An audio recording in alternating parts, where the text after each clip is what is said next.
நம்முடைய பிதாவாகிய தேவனுக்கு நமது ஆண்டவராகிய இயேசு கிறிஸ்து மூலமாக நன்றிகளையும் ஸ்தோத்திரங்களையும் இந்த வேளையில் ஏறெடுத்துக்கொண்டு இப்போது நாம் தேவனுடைய பாடத்துக்குள்ளாக நாம் கடந்து செல்லலாம். நம்ம இன்றைக்கி பார்க்குற ஒரு பாடம் பார்க்கும்போது ஜோடிக்கப்பட்ட வீடு. அதற்கு முன்னாடி சபையாருக்கும் நன்றிகளை தெரிவித்துக் கொள்கிறேன். இந்த வருடமும் உங்களுக்கு ஊழியம் செய்யும்படி வாய்ப்பை ஏற்படுத்தி தந்ததற்காக தேவனுக்கும் சபைக்கும் நன்றிகளை தெரிவித்துக் கொள்கிறேன். இப்போ இந்த ஒரு பாடம், இந்த ஒரு பாடத்தினுடைய தலைப்பை நம்ம வாசிக்கும் பொழுதே இப்போ எதை குறித்து நம்ம பேச போகிறோன்றது எல்லாருக்குமே என்னது மைண்டில் செட் ஆகிட்டுருக்கோம் இல்லைங்களா? இது பார்க்கும்போது இயேசு கிறிஸ்து பேசின ஒரு ஓமை. இது அநேகர் பார்க்கும்போது கேட்டிருக்கலாம் இல்லைங்களா? இது ரொம்ப நாளைக்கு முன்னாடி எடுக்கப்பட்ட ஒரு பாடம். இந்த ஒரு பாடத்தில் இயேசு கிறிஸ்து என்ன ஒரு விஷயத்தை நமக்கு சொல்ல விரும்புகிறார் அப்படின்போது, முற்றிலும் பார்க்கும்போது இது சபைக்கு ஒரு எச்சரிப்பு கொடுக்கக்கூடிய ஒரு பாடம். என்ன அப்படின்னு பார்க்கும்போது அதில் ஒரு அசுத்தாவிகள் 7 அசுத்தாவிகளை குறித்து என்ன பண்ணியிருப்பார், பேசியிருப்பார். அப்படின்னா இந்த ஒரு காரியங்கள் ஒரு தேவனுடைய பிள்ளைகளிடத்தில் இருந்தால் அது எந்த அளவுக்கு அவங்களுடைய நிலைமை மோசமாகும், அது எந்த அளவுக்கு பார்க்கும்போது அவங்களுடைய ஆவிக்குரிய நிலைமை என்னது பாதிக்கும், அது எந்த அளவுக்கு பார்க்கும்போது சபையை பாதிக்கும் என்பதை குறித்து இந்த ஒரு பாடத்தில் இயேசு கிறிஸ்து என்ன பண்ணியிருப்பாருன்னா ஓமையில் சொல்லுவார். பர்டிகுலராக பார்க்கும்போது இந்த கடைசி காலத்தில் இருக்கக்கூடிய நமக்கு இந்த ஒரு ஓமை பொருந்தக்கூடிய விதத்தில் என்னது காணப்படும். அப்படின்னா இந்த ஒரு சப்ஜெக்ட் எங்களுக்காகவே ரெடி பண்ணியிருக்கிறீங்களா பிரதர் அப்படின்னா அப்படி கிடையாது. ஏன் அப்படின்னு பார்க்கும்போது அப்போஸ்தலனாகிய பவுல் சொல்லுவார், நான் போன பின்பு மந்தையை தப்ப விடாத கொடிதான். அப்படின்னா வர்றதுக்கு முன்னாடியே ஒரு விஷயத்தை என்ன பண்ணுறது, எச்சரிக்கை படுத்தக்கூடிய விஷயம். அப்படின்னா இந்த ஒரு கேரக்டரு நம்மக்கிட்ட என்னது இல்லை, ஆனால் வந்துடக்கூடாது அப்படின்றதுக்கு ஒரு எச்சரிப்பான ஒரு பாடம். இதை நம்ம எப்படி கேட்கணும் அப்படின்போது எப்படி கேட்கணும், இந்த பாடத்தை ஒரு நியூட்ரல் மைண்டில் என்ன பண்ணணும் கேட்கணுமே கண்டி. இதை எனக்காக தான் பிரதர் என்ன பண்ணுறாரு, சப்ஜெக்டை பேசுகிறாரு, எனக்காக தான் என்ன பண்ணியிருக்கிறாரு, ரெடி பண்ணின்னு வந்திருக்கிறாரு அப்படின்றதெல்லாம் என்னது கிடையாது இல்லைங்களா? சரி, ஏன் அப்படின்னு பார்க்கும்போது இல்லாத ஒரு விஷயத்தை நம்ம என்ன பண்ணல, பேசலை. எல்லாமே பார்க்கும்போது பைபிளில் வேதத்தில் இருக்கக்கூடிய வார்த்தைகள். ஏன் அப்படின்னு பார்க்கும்போது வேதத்தில் உள்ள ஒரு எழுத்து என்ன ஆகாது, அவமாய் போகாது. அப்படின்னா வேதத்தில் இருக்கிற பார்க்கும்போது 66 புஸ்தகங்களும் யாருக்காக தேவன் கொடுத்துருக்கிறார் அப்படின்னு பார்க்கும்போது தேவனுடைய பிள்ளைகளுக்காக. அது ஆசீர்வாதமாக இருந்தாலும் சரி, அது சாபமாக இருந்தாலும் சரி, அது எந்த ஒரு காரியத்தை நமக்கு கொண்டு வந்தாலும் அது யாருக்காக தேவன் கொடுத்துருக்கிறார் அப்படின்னு பார்க்கும்போது அவருடைய பிள்ளைகளுக்காக தான் என்ன பண்ணியிருக்கிற எல்லாத்தையும் ஏற்பாடு செய்து தேவன் கொடுத்துருக்கிறாரு. அப்போ இந்த ஒரு ஓமையை நம்ம இந்த ஜோடிக்கப்பட்ட வீடு, இது ஓமையை ஏற்கனவே எல்லோரும் வாசிச்சிருக்கிறீங்க இல்லையா? எந்தெந்த புத்தகத்தில் இருக்குது பார்க்காம சொல்ல முடியுமா?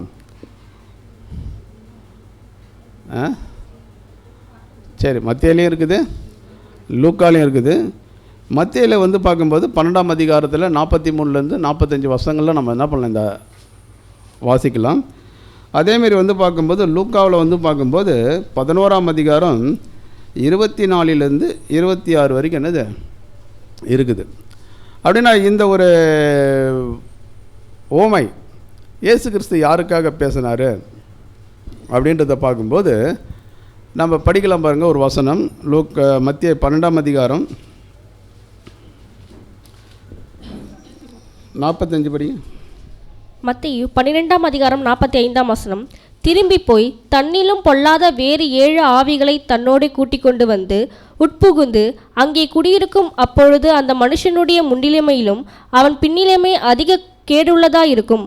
அப்படியே இந்த பொல்லாத சந்ததியாருக்கும் சம்பவிக்கும் என்றார். சரி, அப்போ யாருக்காக இயேசு கிறிஸ்து இந்த ஒரு விஷயத்தை சொல்கிறார் அப்படின்னு பார்க்கும்போது இந்த ஒரு ஓமை இயேசு கிறிஸ்து பேசும்போது அங்கே என்ன பாயிண்ட் அவுட் பண்ணுறாரு அப்படின்னு பார்க்கும்போது இந்த சந்ததியாருக்கு என்ன பண்ணும், சம்பவிக்கும். அப்படின்னா இந்த சந்ததியாருன்ட்டு யாரை பார்த்து சொல்கிறாரு?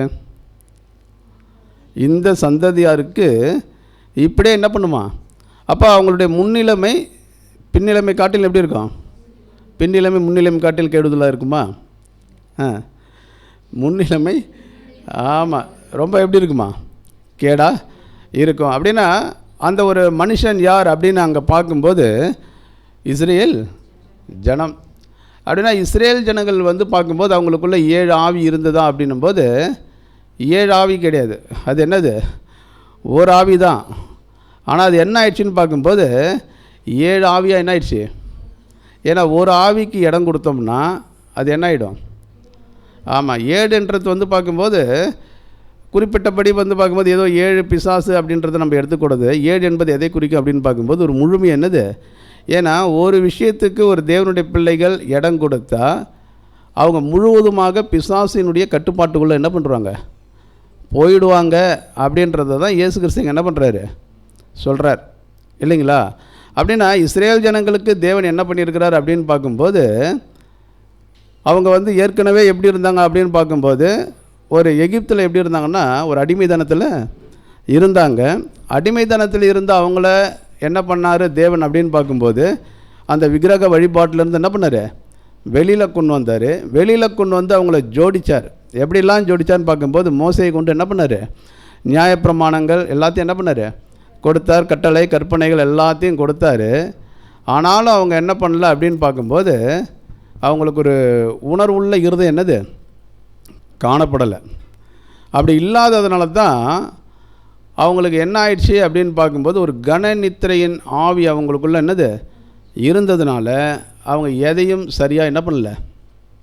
புரிந்து கொள்ள முடியாததுனால அவங்க என்ன பண்ணிட்டாங்க அப்படின்னு பார்க்கும்போது தேவனுக்கு கீழ்ப்படிவதை காட்டிலும் தேவனுடைய திட்டங்களுக்கு எல்லாத்துக்கும் எப்படி ஆகிட்டாங்கன்னு பார்க்கும்போது ஆப்போசிட்டாக என்ன பண்ணிட்டாங்க? போயிட்டாங்க. அதனால தான் ஏன் சொல்கிறாரு, உங்கள் வீடு உங்களுக்கு என்ன ஆகிடும்?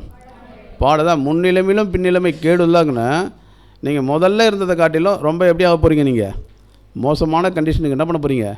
போக போகிறீங்க. அப்படின்றத இயேசு கிறிஸ்து அங்கே என்ன பண்ணுறாருன்னா இஸ்ரேல் ஜனங்கள் மத்தியில் ஊழியம் செய்து கொண்டு அவங்களுக்கு நடக்க போகிற விஷயத்தை அவங்களுக்கு என்ன பண்ணுறாரு? சொல்கிறாரு. அப்போ இதில் வந்து பார்க்கும்போது அவங்க மாம்சீக இஸ்ரேல் ஜனங்கள். இப்போ இதில் வந்து நமக்கு என்ன ஒரு பாடம்? ஆவிக்குரிய நம்ம யார்? நம்ம ஆவிக்குரிய இஸ்ரேல் ஜனம். அப்படின்னா நமக்கு இதில் என்ன பாடம் என்றதை நம்ம என்ன பண்ண போகிறோம்னா பார்க்க போகிறோம்.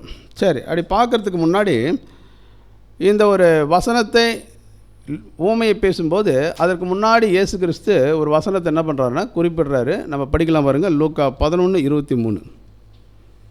லூக்கா 11:23 என்னோடு இராதவன் எனக்கு விரோதியாய் இருக்கிறான், என்னோட சேர்க்காதவன் சிதறடிக்கிறான்.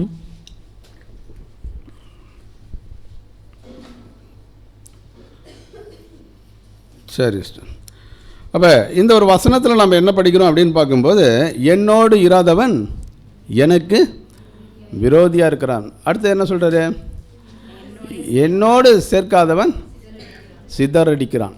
அப்படின்னா ஒரு தேவனுடைய பிள்ளைகள் 2 விஷயங்களில் இருக்கிறாங்க. என்ன அப்படின்னு பார்க்கும்போது இப்போ 2 வகை மனிதர்களை குறித்து இங்கே என்ன பண்ணுறாரு? சொல்கிறார்.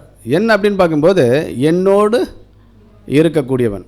ஒருவேளை அவங்க என்னோடு இல்லை அப்படின்னா அவங்க என்ன பண்ணுறாங்க அப்படின்னு பார்க்கும்போது சிதறடிக்கக்கூடிய வேலையை அவங்க என்ன பண்ணுவாங்க? செய்வாங்க. புரியுதுங்களா? அப்படின்னா ஒருவன் கிறிஸ்துவோடு இருக்கிறாங்க அப்படின்னா அவங்க வந்து பார்க்கும்போது கிறிஸ்துவுக்குள்ளே என்ன பண்ணுறாங்க? கிறிஸ்துவுக்கு இசைந்து என்ன பண்ணுவாங்க? போகக்கூடிய ஒரு லைஃப் வாழ்க்கை. 2வது வந்து பார்க்கும்போது எதிராக இருக்கிறாங்க அப்படின்னு பார்க்கும்போது அவங்க எப்படி இருக்கிறாங்களா? அவங்க சிதறடிக்கக்கூடிய வேலையை செய்வாங்க. அப்படின்னா இதில் நம்ம என்ன ஒரு விஷயத்தை நம்ம புரிஞ்சுக்கணும் பார்க்கும்போது இந்த உலகத்தில் வந்து பார்க்கும்போது 2 எஜமானர்கள் என்ன பண்ணுறாங்க? இருக்கிறாங்க. ஒன்று யார்? நமக்கு 2 எஜமான். ஒன்று நம்ம ஆண்டவராகிய இயேசு கிறிஸ்து, இன்னொருத்தர் இருக்கிறார் எஜமான். யார் அவர்? ஒன்று யார் இல்லைங்களா? சாத்தான். ஒன்று யார் இது? ஏன்னா இயேசு கிறிஸ்து சொல்கிறல 2 எஜமானுக்கு உங்களால் என்ன பண்ண முடியாது? ஊழியம் செய்ய முடியாது. அப்படின்னா தேவன் கிறிஸ்து இல்லைங்களா? அப்படின்னா நம்ம கிறிஸ்துவுக்கு கீழ்ப்பட்டு வாழக்கூடிய வாழ்க்கை அப்படின்போது கிறிஸ்துவை எஜமானாக வைத்து நம்ம என்ன பண்ணுறோம்? கீழ்ப்படியக்கூடிய ஒரு வாழ்க்கை. ரெண்டாவது ஒரு வாழ்க்கை என்ன அப்படின்னு பார்க்கும்போது சாத்தானை என்ன பண்ணுறது? எஜமானாக வைத்துக்கொள்கிற ஒரு விஷயம். அப்படின்னா இவங்க எப்படி இருப்பாங்க அப்படின்னு சொல்லும்போது அந்த எதிராக செயல்படக்கூடியவங்க, என்னோடு இராதவன் எனக்கு எதிராக இருக்கிறான் அப்படின்னும்போது அவங்க வந்து உண்மையாக கிறிஸ்துவை சேவிக்க முடியுமா? உண்மையாக கிறிஸ்துவை சேவிக்க முடியுமா அப்படின்னு பார்க்கும்போது அவங்க உண்மையாக கிறிஸ்துவை என்ன பண்ண முடியாது? ஆமாம், உண்மையாக அவருக்கு வேலை செய்ய முடியாது. அவங்க வந்து யாருக்கு தான் வேலை செய்ய முடியும் அப்படின்னு பார்க்கும்போது யாருக்கு தான் வேலை செய்ய முடியும்? சாத்தானுக்கு. ஏன் அப்படின்னு பார்க்கும்போது ரெண்டே ஆப்ஷன் தான் இந்த தேவனுடைய காரியத்தில். ஒரு தேவனுடைய அர்ப்பணிக்கப்பட்ட தேவனுடைய ஊழியத்திற்கு வந்த தேவனுடைய பிள்ளைகளுக்கு ரெண்டே ஆப்ஷன் தான். ஒன்று வந்து பார்க்கும்போது தேவனுக்காக நிற்கணும், இல்லை அப்படின்னு பார்க்கும்போது உலகம் யாருடைய கண்ட்ரோல் இருக்குதுன்னா சாத்தானுடைய கண்ட்ரோல் இருக்குது. இது ரெண்டு பேரில் எங்கன்னா நிற்கணும். எப்படி நிற்க முடியாதுன்னா ஒரு தேவனுடைய பிள்ளை நான் நடுநிலையாக என்ன பண்ணுறேன்? நிற்கிறேன். தேவனையும் நான் அட்ஜஸ்ட் பண்ணிக்கிறேன். யாரை அட்ஜஸ்ட் பண்ணிக்கிறேன்? உலகத்தையும் நான் அட்ஜஸ்ட் பண்ணிக்கிறேன் அப்படின்ட்டு நான் வந்து நடுநிலையாக என்ன பண்ணுறேன்? நிற்கிறேன். அப்படின்னா அவள் ரெண்டு பேரில் யாருக்காவ பேருக்கு நம்ம எப்படி இருப்போம்? நம்ம எதிரியாக இருப்போம் இல்லைங்களா? அப்போ இந்த ஒரு விஷயத்தை தான் அங்கே என்ன சொல்கிறான்னு பார்க்கும்போது அங்கே கிறிஸ்துவனுடைய அந்த ஒரு வழியில் நடக்கக்கூடிய ஒரு காரியம். அப்போ கிறிஸ்துவனுடைய வழியில் ஒருத்தவங்க நடக்கிறாங்க அப்படின்னா அவங்க யாரோடு இருக்கிறாங்க அப்படின்னு பார்க்கும்போது கிறிஸ்துவுக்கு என்ன பண்ணுறாங்க? அவங்க இருக்கிறாங்க இல்லைங்களா? ஆனால் இதில் என்ன ஒரு விஷயம் அப்படின்னு பார்க்கும்போது ஒரு தேவனுடைய இது வந்து ஒரு பரிதாபமான ஒரு நிலைமைக்கூட நம்ம வந்து எடுத்துக்கொள்ளலாம். என்ன அப்படின்னு பார்த்தீங்கன்னா ஒருத்தவங்க கிறிஸ்துவை புறக்கணித்து உலகத்தில் நடக்கிறாங்கன்னு வச்சிங்க. ஆனால் அவங்களுக்கு என்ன, ஒரு சிலருக்கு என்ன தெரியாதுன்னா நம்ம கிறிஸ்துவை புறக்கணிச்சிட்டோம், ஆனால் அர்ப்பணிச்சிருப்பாங்க. ஆனால் நம்ம கிறிஸ்துவை என்ன பண்ணிட்டோம்? நம்ம புறக்கணிச்சிட்டோன்றது அவங்களுக்கு என்ன பண்ணாது? தெரியாது. ஆனால் என்ன நினைத்து கொள்வாங்க அப்படின்னு பார்க்கும்போது நாம் எதுக்குள்ளே தான் இருக்கிறோம்? கிறிஸ்துக்குள்ளே தான் இருக்கிறோம். ஆனால் அவங்களுடைய காரியங்கள் எப்படி இருக்கும் பார்க்கும்போது தேவனுக்கு என்ன பண்ணாது? பிரியமா இராது. இது என்ன சொல்கிறாங்கன்னு அப்படின்னு பார்க்கும்போது அவர்கள் தங்களை அறியாமலே என்ன பண்ணுறாங்கன்னா சாத்தானுடைய வழியில் என்ன பண்ணுவாங்களாம்? நடப்பாங்க. ஆனால் என்ன நினச்சிக்குவாங்க அப்படின்னு பார்க்கும்போது நாங்கள் யார் கூட தான் இருக்கிறோம்? கிறிஸ்துவோடு தான் இருக்கிறோம் அப்படின்னு நினைத்து கொள்வார்கள். ஆனால் அவங்க அறியாமலே வந்து பார்க்கும்போது யாருடைய வழியில் நடந்து கொண்டிருப்பாங்கன்னா சாத்தானுடைய வழியில். ஏன் அப்படின்னு பார்க்கும்போது ரெண்டு எஜமானுக்கு என்ன பண்ண முடியாது. ஏன்னா இயேசு கிறிஸ்து தெளிவாக சொல்கிறார், என்னோடு இராதவன் எனக்கு எப்படி இருக்கிறான் அப்படின்னா கிறிஸ்துவோடு ஒருத்தவங்க இருக்கிறாங்க அப்படின்னா கிறிஸ்துவுக்கு முற்றிலுமாக என்ன பண்ணணும்? கீழ்ப்படியக்கூடிய ஒரு வாழ்க்கை. அந்த ஒரு வாழ்க்கையை நம்ம வாழலை அப்படின்னு பார்க்கும்போது அது யாராக இருந்தாலும் சரி அவங்க எப்படி தான் இருக்கிறான்னு பார்க்கும்போது கிறிஸ்துவுக்கு ஆப்போசிட்டு தான் என்ன பண்ணுறாங்க? செயல்படுறாங்க. அப்போ இப்படிப்பட்டவங்க என்ன பண்ணுவாங்க அப்படின்னு பார்க்கும்போது சிதறடிக்கக்கூடிய வேலையை என்ன பண்ணுவாங்களாம்? செய்வார்கள். ஒருத்தர் கிறிஸ்துவோடு இசைந்து போகிறாங்க அப்படின்னு பார்க்கும்போது கிறிஸ்துவுக்கு ஏற்ற விஷயம், அவருக்கு என்ன திங்கிங்கோ, அவர் என்ன யோசிக்கிறாரோ, அவர் மைண்டில் இருக்குதோ அதை என்ன பண்ணுவாங்க? நிறைவேற்றுவதற்கு ரொம்ப முயற்சி பண்ணுவாங்க. ஒரு வேலை வந்து பார்க்கும்போது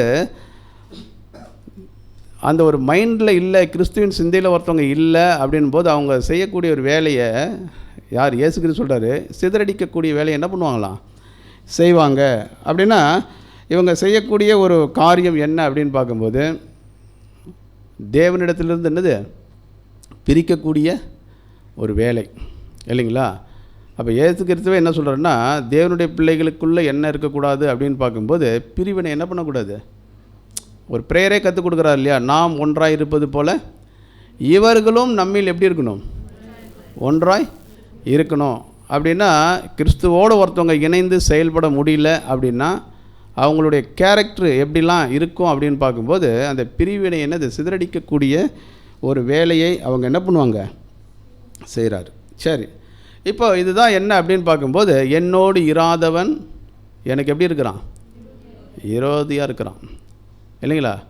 அப்போ அந்த சிதறடிக்கக்கூடிய வேலையை அவங்க என்ன பண்ணுவாங்க?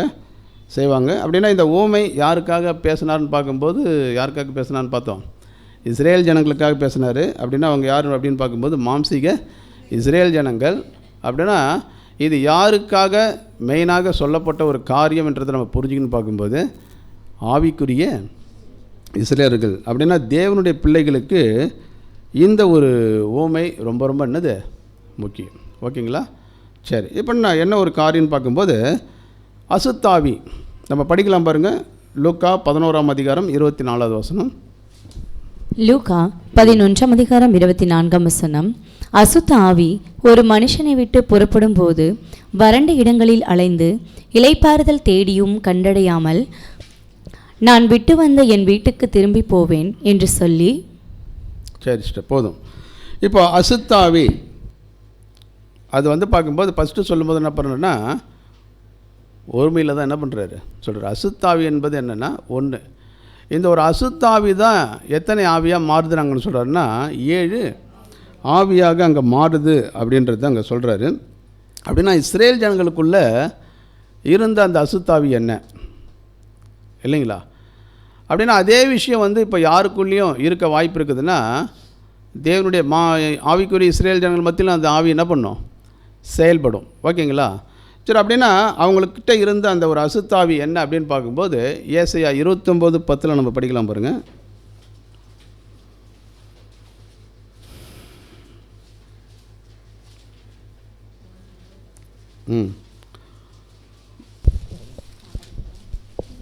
ஏசாயா 29ஆம் அதிகாரம் 10ஆம் வசனம். கர்த்தர் உங்கள் மேல் கனநித்திரையின் ஆவியை வரப்பண்ணி உங்கள் கண்களை அடைத்து ஞான திருஷ்டிக்காரராகிய உங்கள் தீர்க்கதரிசிகளுக்கு தலைவர்களுக்கும் முக்காடு போட்டார். சரி, இன்னொரு வசனம் படிக்கலாம். ரோமர் 11ஆம் அதிகாரம் 7-8 படிக்கலாம். கொஞ்சம் இன்றைக்கி எல்லாரும் பைபிளை புரட்டி என்னது ரோமர் 11ஆம் அதிகாரம் 7ஆம் வசனம் 8ஆம் வசனம். அப்படியானால் என்ன, இஸ்ரவேலில் தேடுகிறதை அடையாமல் இருக்கிறார்கள், தெரிந்து கொள்ளப்பட்டவர்களோ அதை அடைந்திருக்கிறார்கள். மற்றவர்கள் இன்றைய தினம் வரைக்கும் கடினப்பட்டிருக்கிறார்கள். கன நித்திரையின் ஆவியையும் காணாதிருக்கிற கண்களையும் கேளாதிருக்கிற காதுகளையும் தேவன் அவர்களுக்கு கொடுத்தார் என்று எழுதியிருக்கிறபடி ஆயிற்று. சரி சிஸ்டர், இப்போ என்ன ஒரு ஆவி அவங்களுக்குள்ளே இருந்தது அப்படின்னு பார்க்கும்போது அவங்களுடைய இருதயம் எப்படி இருக்குதுன்னா கடினப்பட்டுனது காணப்படுது. காரணம் என்ன அப்படின்னு பார்க்கும்போது கனநித்திரையின் ஆவி இல்லைங்களா? இந்த கனநித்திரையின் ஆவினா நம்ம எப்படி புரிந்து கொள்ளாதுன்னா ஏதோ வந்து எப்போ பார்த்தாலும் நல்லா என்ன பண்ணுவாங்க, தூங்கினே இருப்பாங்க அப்படின்ட்டு நம்ம என்ன பண்ணக்கூடாது, எடுத்துக்கூடாது இல்லைங்களா? அது வந்து லிட்டராகவும் ஒரு சிலர்கிட்ட என்னது இருக்கலாம். ஓகேங்களா? சரி, அப்போ இந்த ஒரு கனநித்திரை ஆவி என்ற எதை நம்ம புரிந்து கொள்ளலான்னு பார்க்கும்போது சரியான ஒரு புரிந்து கொள்ளுதல் என்ன பண்ணது இருக்காது. அவங்க வந்து பார்க்கும்போது எப்படி இருப்பாங்கன்னா ஒரு மந்த நிலைமையில் என்ன பண்ணுவாங்க காணப்படுவார்கள். எல்லாமே இருக்கும், இருந்தாலும் அவங்க எப்படி இருப்பாங்க அப்படின்னு பார்க்கும்போது ஒரு ஆவிக்குரிய உறக்கத்தில் என்ன பண்ணுவாங்க காணப்படுவார்கள். ஆவிக்குரிய உறக்கம். ஆனால் இதில் என்ன சொல்கிறாருன்னா பூமிக்குரிய விஷயத்தில் வந்து அவங்க எப்படி இருப்பாங்களாம், ரொம்ப விழிப்பாக இருப்பாங்க இல்லைங்களா? பூமிக்குரிய விஷயத்தில் வந்து அவங்கள வந்து யாரும் என்ன பண்ண முடியாது, ஏமாற்றலாம் முடியாது. ஆனால் ஆவிக்குரிய விஷயத்தில் அவங்க எப்படி இருப்பாங்க தெரியுங்களா, ஒரு உறக்கம், ஒரு மந்தமான ஒரு நிலையில் என்ன பண்ணுவாங்கன்னா காணப்படுவாங்க. ஏன் அப்படின்னு பார்க்கும்போது சத்தியத்தை குறித்த ஒரு விழிப்புணர்வு அவங்களுக்கு என்ன பண்ணாது இருக்காது. என்னன்னு பார்க்கும்போது அதை குறித்து ரொம்ப தெரிந்து கொள்ளணும், அதை குறித்ததான ஒரு ஆர்வம், வாஞ்சை, விருப்பம் இதெல்லாம் எப்படி இருக்குன்னு பார்க்கும்போது ரொம்பவே எப்படி இருக்கும், குறைவாக இருக்கும். ஏன் அப்படின்னு பார்க்கும்போது ஒரு தேவனுடைய பிள்ளைகள் எதற்காக அழைக்கப்பட்டிருக்கிறோன்றத சரியாக என்ன பண்ணணும், புரிந்து கொள்ளணும். அப்படின்னா நம்மளுடைய குடியிருப்பை நம்ம என்ன சொல்லுவோம், பரலோகத்தில் இருக்குதுன்னு சொல்லுவோம். ஆனால் அந்த பரலோகத்துக்குரிய விஷயங்கள் எல்லாம் எப்படி இருப்பாங்கன்னு பார்க்கும்போது ஒரு சோம்பல் தனமாக என்ன பண்ணுவாங்க, சோம்பல். அதை தான் அங்கே சொல்லும்போது என்ன சொல்கிறேன்னா ஒரு சோம்பல் அவங்களுக்குள்ள என்னது இருக்கும் அப்படின்றத அங்கே என்ன பண்ணுறாருன்னா சொல்கிறார். அப்படின்னா அந்த ஒரு ஆவிக்குரிய கண்கள் அவங்களுக்கு எப்படி இருக்கும் அப்படின்னு பார்க்கும்போது அது வந்து கொஞ்சம் மூடப்பட்டதாகவே என்னது காணப்படும். புரியுதுங்களா? அப்போ இதுதான் என்ன அப்படின்னு பார்க்கும்போது கனநித்திரையின் ஆவி. இது வந்து யாருக்குள்ளே இருந்தது அப்படின்னு பார்த்தீங்கன்னா இஸ்ரேல் ஜனங்களுக்குள்ளே என்ன பண்ணுச்சு, இது காணப்பட்டுச்சு. ஆனால் இந்த ஒரு கனநித்திரையினுடைய ஆவி யாருக்குள்ளே இருக்கக்கூடாது அப்படின்னு பார்க்கும்போது ஒரு ஆவிக்குரிய இஸ்ரேல் ஜனங்கள்கிட்ட என்ன பண்ணக்கூடாது, இருக்கக்கூடாது. அவங்களுக்குள்ள அந்த கனநித்திரையின் ஆவி இருந்ததுனால தான் அவங்களால எதையும் காது கொடுத்து சரியாக என்ன பண்ண முடியல, கேட்க முடியல. அதனால தான் தேவன் வந்து அவங்களுக்கு காணாத கண்களையும் கேளாத காதுகளையும் என்ன பண்ணிட்டாராம், கொடுத்துட்டார். எல்லாமே அவங்களுக்கு எப்படி இருக்குன்னா அடைச்சி போய் என்ன பண்ணோம். ஏன் அவங்க எப்படி இருக்கிறாங்க, உறக்கத்தில் இருக்கிறாங்க. ஆவிக்குரிய இப்போ நல்ல ஒரு ஒரு உறக்கத்தில் இருக்கிறவங்களுக்கு என்ன சவுண்டாக பேசினாலும் என்ன பண்ணாது, காதில் கேட்காது. ஏசுக்கிறதுக்கு கூட சொல்கிறார் இல்லையா, என்ன தான் நீ வினோதமாக நீ வந்து பேசினாலும் அவங்க எப்படி இருப்பாங்க அப்படின்னு பார்க்கும்போது மந்தமாக என்ன பண்ணுவாங்க, காணப்படுவார்கள் இல்லைங்களா. அப்போ இந்த ஒரு விஷயம் இஸ்ரேல் ஜனங்களுக்குள்ளே இருந்தது. இது வந்து யாருக்கு இருக்கக்கூடாது அப்படின்றத அங்கே சொல்கிறார் அப்படின்னு பார்க்கும்போது, ஆவிக்குரிய இஸ்ரேலுக்கு என்னது, ஒரு புது சிருஷ்டிக்கு என்ன பண்ணக்கூடாது, அர்ப்பணிக்கப்பட்ட பிள்ளைகளுக்கு இது இருக்கக்கூடாது. ஒரு வேளை இருந்துச்சு அப்படின்னா அவங்களுக்கு என்ன ஒரு விஷயம் நடந்ததோ அதே ஒரு விஷயந்தான் யாருக்கு நடக்கும், இவங்களுக்கும் நடக்கும். சரி, இப்போ இந்த கனநித்திரையின் ஆவி இப்போ பாருங்கள், நம்ம வந்து பார்த்திங்கன்னா இஸ்ரேல் ஜனங்களுக்கு இருந்தது. அவங்க வந்து பார்க்கும்போது அந்த வாய்ப்பை என்ன பண்ணிட்டாங்க, இழந்து போயிட்டாங்க. இப்போ நாம் யார் அப்படின்னு பார்க்கும்போது புறஜாதி. அப்படின்னா நாமளும் வந்து ஒரு காலத்தில் எப்படி இருந்தோம் அப்படின்னு பார்க்கும்போது தேவனை அறியாமல் இருந்தோம். அப்போ அறியாமல் இருக்கிற வரைக்கும் நமக்குள்ளேயே இந்த ஆவி என்ன பண்ணிச்சு, இருந்ததா இல்லையா. என்ன ஆவி, கனநித்திரையின் ஆவி. சத்தியத்தை குறித்ததான ஒரு அறிவுலாம் என்னது கிடையாது. தேவன் யாருன்னு தெரியாது, கிறிஸ்து யாருன்னு தெரியாது, தேவனுடைய திட்டங்கள் என்னன்றது நமக்கு என்னது தெரியாது. அப்படின்னா இதெல்லாம் தெரியல அப்படின்னாலே நமக்குள்ளே என்ன இருந்துச்சு தெரியுங்களா, இந்த கனநித்திரையின் ஆவி இருந்தது. அதை தான் நம்ம வந்து எபேசியர் 2ஆம் அதிகாரத்தில் நம்ம படிக்கலாம் பாருங்கள்.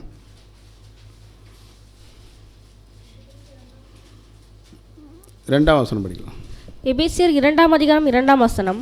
அவைகளில் நீங்கள் முற்காலத்திலே இவ்வுலக வழக்கத்திற்கேற்றபடியாகவும் கீழ்ப்படியாமையின் பிள்ளைகளிடத்தில் இப்பொழுது கிரியை செய்கிற ஆகாயத்து அதிகார பிரபுவாகிய ஆவிக்கேற்றபடியாகவும் நடந்து கொண்டீர்கள். பாருங்கள், முற்காலத்தில் நம்ம எப்படி இருந்தோன்னா இப்படி தான் என்ன பண்ணோம், நம்ம இருந்தோம். முற்காலத்தில் இருந்தோம் இல்லைங்களா. அப்படின்னா ஏன் முற்காலத்தில் நம்ம அப்படி இருந்தோம் அப்படின்னு பார்க்கும்போது நமக்குள்ளே என்ன இருந்ததுன்னா அந்த புரிதல் என்ன பண்ணல இல்லை, நமக்குள்ளே அந்த கனநித்திரையின் ஆவி இருந்ததுனால நாம் எப்படி இருந்தோம் அப்படின்னு பார்க்கும்போது முற்காலத்தில் வந்து பார்க்கும்போது இது மாம்சீக இஸ்ரேல் ஜனங்கள் எப்படி இருந்தாங்களோ அப்படி தான் நாமளும் என்ன பண்ணோம், இருந்தோம். ஆனால் இப்போ நம்ம அப்படி இருக்கிறோமா அப்படின்னா வசனம் சொல்லுது, வீடாக என்ன பண்ணிட்டாங்க, அசுத்தாவி ஒரு மனுஷனை என்னது விட்டு புறப்பட்ட போது அந்த வீடு என்ன ஆயிடுச்சுன்னா பெருக்கி எப்படி இருந்துச்சான், ஜோடிக்கப்பட்டு காணப்பட்டது இல்லைங்களா. சரி, 25 படிக்கலாம் பாருங்கள். லூக்கா 11ஆம் அதிகாரம் 25ஆம் வசனம். அதில் வரும்போது அது பெருக்கி ஜோடிக்கப்பட்டிருக்க கண்டு. சரி, இப்போ அந்த மனுஷன் அசுத்தாவினால் இருந்த அந்த மனுஷன் இப்போ எப்படி ஆயிட்டான்னு பார்க்கும்போது வீடாக என்ன பண்ணிட்டார், மாறிட்டார். எப்போ அவர் வீடாக மாறினார் இப்போ உங்களுக்கு தெரியுமா. சத்தியத்தை அறியாததுக்கு முன்னாடி நம்ம எப்படி இருந்தோம், நம்ம இருந்த நிலைமை. இப்போ நம்ம வந்து யாருன்னு பார்க்கும்போது வீடு, யாருடைய வீடு, நம்ம தேவனுடைய வீடு இல்லைங்களா. அப்படின்னா நம்ம எப்போ வீடாக மாறணும், எப்போ நம்ம தேவனுக்கு என்ன பண்ணுறோம் அர்ப்பணித்தோமோ அப்போ நம்ம எப்படி மாறணும் அப்படின்னு பார்த்தீங்கன்னா தேவனுடைய வீடாக இருக்குது. எப்போ நம்ம தேவனுடைய வீடாக மாறணுமோ அப்பயே அங்கே என்ன ஸ்டார்ட் ஆகிடுச்சுன்றதும் வேதம் சொல்லுதுன்னா ஜட்ஜ்மெண்ட்டுன்னு ஆயிடுச்சான், ஸ்டார்ட் ஆகிடும் இல்லைங்களா. படிக்கலாம் பாருங்கள், 1 பேதுரு 4:17.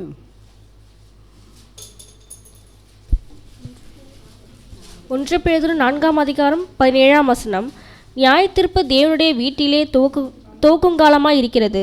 முந்தி நம்மிடத்திலே அது துவக்கினால் தேவனுடைய சுவிசேஷத்திற்கு கீழ்ப்படியாதவர்களின் முடிவு என்னமாயிருக்கும். சரி, இப்போ நாம் தான் இந்த வீடு.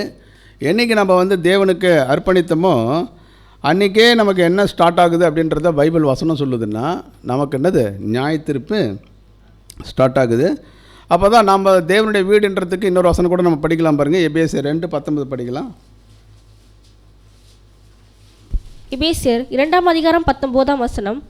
ஆகையால் நீங்கள் இனி அந்நியரும் பரதேசிகளுமாய் இராமல் பரிசுத்தவான்களோடே ஒரே நகரத்தாரும் தேவனுடைய வீட்டாருமாய் இருந்து.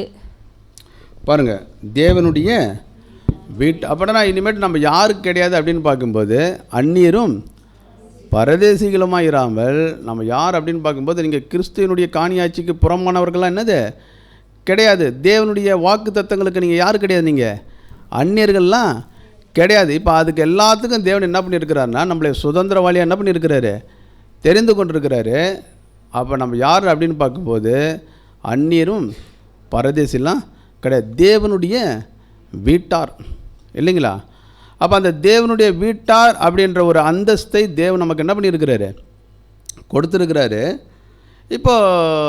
இப்போ இதுதான் வசனம் என்ன சொல்லுதுன்னா, இப்போ வீடு அவங்க என்ன பண்ணிட்டாங்க, மாறி இருக்கிறாங்க. இப்போ மாறி இருக்கும்போது என்ன நடக்குது அப்படின்னு பார்க்கும்போது போன ஆவி என்ன பண்ணுது, திரும்பி வருது. அது எப்படி போயிட்டு திரும்பி வருமா, கனநித்திரை ஆவி இருந்துச்சு இல்லையா, இப்போ இது போயிட்டு திரும்பி வருமா, போயிட்டு திரும்பி வருமா, அது போயிட்டுலாம் திரும்பி வராது இல்லைங்களா. தேவனுக்காக நம்ம சத்தியத்தை தெரிந்து தேவனுக்காக அர்ப்பணித்த போது சரி இங்கே வேலை இல்லைன்ட்டு என்ன பண்ணிவிடும், வேறு வழி இல்லாமல் என்ன பண்ணிவிடுது, வெளியில் போயிட்டு எப்போ சந்தர்ப்பம் கிடைக்கும்ன்ட்டு என்ன பண்ணுது, வெயிட் பண்ணி காத்துன்னு இருக்கும், எப்போ உள்ளே வரலாம். அதனால தான் நம்ம ஒரு வசனம் கூட படிக்கலாம் பாருங்கள், எபிரேயர் 12:1 படிக்கலாம். எபிரேயர் 12:1. ஆகையால் மேகம் போன்ற இத்தனை திரளான சாட்சிகள் நம்மை சூழ்ந்து கொண்டிருக்க பாரமான யாவற்றையும் நம்மை சுற்றி நெருங்கி நிற்கிற பாவத்தையும் தள்ளிவிட்டு விசுவாசத்தை துவக்குகிற.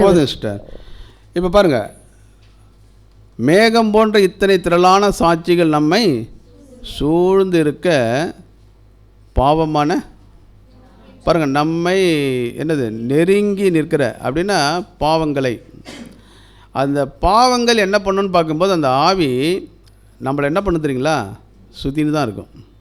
அது நம்மளை விட்டு எங்கேயும் என்ன பண்ணாது, போகாது, கூடயே தான் என்ன பண்ணாது இருக்கும். ஆனால் எப்போ சமயம் கிடைக்கும்ன்ட்டு என்ன பண்ணுமா, அது பார்த்துன்னு இருக்கும். அப்படி பார்க்கும்போது தான் 25வது வசனத்தில் நம்ம பார்க்குறோம், அந்த வீடு எப்படி இருக்குதான், ஜோடிக்கப்பட்டு என்ன பண்ணுது, பெருக்கி. அப்படின்னா எப்போ பெருக்கப்பட்டது பாருங்கள், தேவனுக்காக நம்ம என்ன பண்ணுறோம், அர்ப்பணித்த போது அது பார்க்கும்போது ஜோடிக்கப்படுது, பெருக்கப்படுது. அப்படின்னா பெருக்கிறதுன்னு பார்க்கும்போது என்ன நம்ம புரிஞ்சுக்கலான்னு பார்க்கும்போது நம்ம தவறான விஷயத்துலேருந்து என்ன பண்ணியிருக்கிறோம், சத்தியத்தை கேட்டு பாருங்கள் 50 பேசிக் கிளாஸ் என்ன பண்ணியிருப்போம், கேட்கும்போது எப்படி இருந்திருக்கும் நமக்கு இல்லைங்களா. அப்போ நம்ம என்ன பண்ணுறோன்னா அந்த பெருக்கி என்ன பண்ணுறோம், ஜோடிக்கப்படக்கூடிய ஒரு விஷயங்கள். அதேமாதிரி தேவனுக்காக நம்மளை அர்ப்பணிக்கும் போது பார்க்கும்போது நம்ம பாவத்திலேருந்து முற்றிலுமாக என்ன பண்ணுறோம், விடுவிக்கப்படுறோம் இல்லைங்களா. இப்போ அதான் பெருக்கி ஜோடிக்கப்பட்டு இருக்கிற ஒரு விஷயம். ஆனால் பாருங்கள், இந்த மாதிரி இருக்கிற ஒரு வீட்டுக்குள்ளே ஒரு ஆவி வர முடியுமா, போன ஆவி திரும்பி வர முடியுமா, அப்படின்னா என்ன தெரியுங்களா, அது பெருக்கி ஜோடிக்கப்பட்டு என்ன பண்ணுது இருக்குது. அப்படின்னா வருதுன்னா என்ன அர்த்தம், இல்லை அந்த வீட்டில் யாராவது என்ன பண்ணணும், கொடுத்தணும் இருக்கணும். வீட்டுக்குள்ளே யாராவது இருந்தால் வெளியிலேருந்து யாருன்னா வர முடியுமா, சொல்லுவாங்க இல்லையா, திறந்த நாட்டில் வீட்டில் என்னது நாய் நுழையிற மாதிரின்ட்டு. அப்படின்னா வீட்டில் என்னது பெருக்கி ஜோடிக்கப்படுறது பெரிய விஷயம் கிடையாது. நீ பாவத்திலேருந்து மன்னிக்கப்படுறது பெரிய விஷயங்கள். இயேசு கிறிஸ்துவை விசுவாசித்து தேவனுக்காக நம்மளை அர்ப்பணிக்கும் போது நம்ம என்ன பண்ணுறோம், நம்ம அந்த வேலையை தேவன் என்ன பண்ணுறாரு, செய்கிறார். ஆனால் அந்த வீடை வெறுமையாகவே வைத்திருக்கிற ஒரு விஷயம், அது யாருடைய தவறுனா யார் அர்ப்பணித்திருக்கிறாங்களோ அந்த மனுஷனுடைய தவறு. அப்போ அவங்க என்ன பண்ணுறாங்கன்னு பார்க்கும்போது வீடு வெறுமையாக இருக்குது. அப்படின்னா அந்த வீட்டில் யார் இருக்கணும், தேவன் கிறிஸ்துவுக்கு இடம் கொடுக்கணும். அப்படின்னு அந்த வீட்டில் யார் இல்லை தெரியுங்களா, யார் இல்லை, ஆமாம். ஏன் 2 பேரும் எங்கே போனாங்க, ஏன் இல்லை, கேள்வி கேட்டுருக்குறோமா. தேவையில்லாத விஷயங்கள்லாம் என்ன பண்ணுது, உள்ளே நம்மளை கெடுக்குது. அப்படின்னா தேவன் கிறிஸ்து இருந்தாருன்னா பாருங்கள், ஒரு வீட்டுக்கு ஒருத்தர் உரிமையாளர் இருந்தாருன்னா வேறு யாருன்னா உள்ளே வர விடுவாங்களா, இது யார் வீடு, என் வீடு, நீ உள்ளே வரதுக்கு உனக்கு என்ன கிடையாது, ரைட்ஸ் கிடையாது. வெளியில் போ, தைரியமாக என்ன பண்ணுவாங்க, சொல்லுவாங்களா இல்லையா? அப்படின்னா தேவனும் கிறிஸ்துவும் இருக்கக்கூடிய இந்த ஒரு வீட்டுக்குள்ளே வெளியில் இருந்து ஒரு விஷயம் வருது அப்படின்னா அந்த தைரியம் அந்த பிசாசுக்கு எப்படி வந்துச்சு அப்படின்னு பார்க்கும்போது, ஏற்றுக்கொண்டிருக்கிறாங்க, பாவங்கள் மன்னிக்கப்பட்டிருக்குது, சத்தியம் தெரியுது. ஆனால் அங்கே என்ன ஒரு விஷயம் நடக்குதுன்னா, தேவனுக்கு ஏற்ற விஷயங்கள் அங்கே என்ன பண்ணல, நடக்கலை. அப்படின்னா தேவன் வந்து அவங்கள நீதிமானாக மாற்றிருக்கிறாரு. அங்கே யாருடைய நீதி செய்யப்படணும் அப்படின்னு பார்க்கும்போது தேவனுடைய நீதி செய்யப்படணும். ஆனால் ஒருத்தவங்க கிறிஸ்துவை ஏற்றுக்கொண்டு பாவங்கள் மன்னிக்கப்பட்ட பிறகு தங்களுடைய சுயசித்தத்தை மட்டும் செய்கிறாங்கன்னு வச்சிங்க, அந்த வீட்டுக்குள்ளே கிறிஸ்து இருப்பாரா? இல்லைங்களா? சொந்த முயற்சி எல்லாத்துக்கும் வந்து பார்க்கும்போது சத்தியத்துக்கு ஏற்ற ஒரு முடிவு எடுக்கிறோம், ஒரு தீர்மானங்கள் எடுக்கிறோம், ஒரு காரியங்களை செய்ய போகிறோம், ஒரு முடிவு எடுக்கிறோம். இதெல்லாம் வந்து பார்க்கும்போது ஒரு தேவனுடைய பிள்ளைகள் யாருடைய அனுமதியில் எடுக்கணும் அப்படின்னு பார்க்கும்போது சத்தியத்தினுடைய என்னது, சத்தியத்துக்கு ஏற்ற ஒரு காரியங்கள்.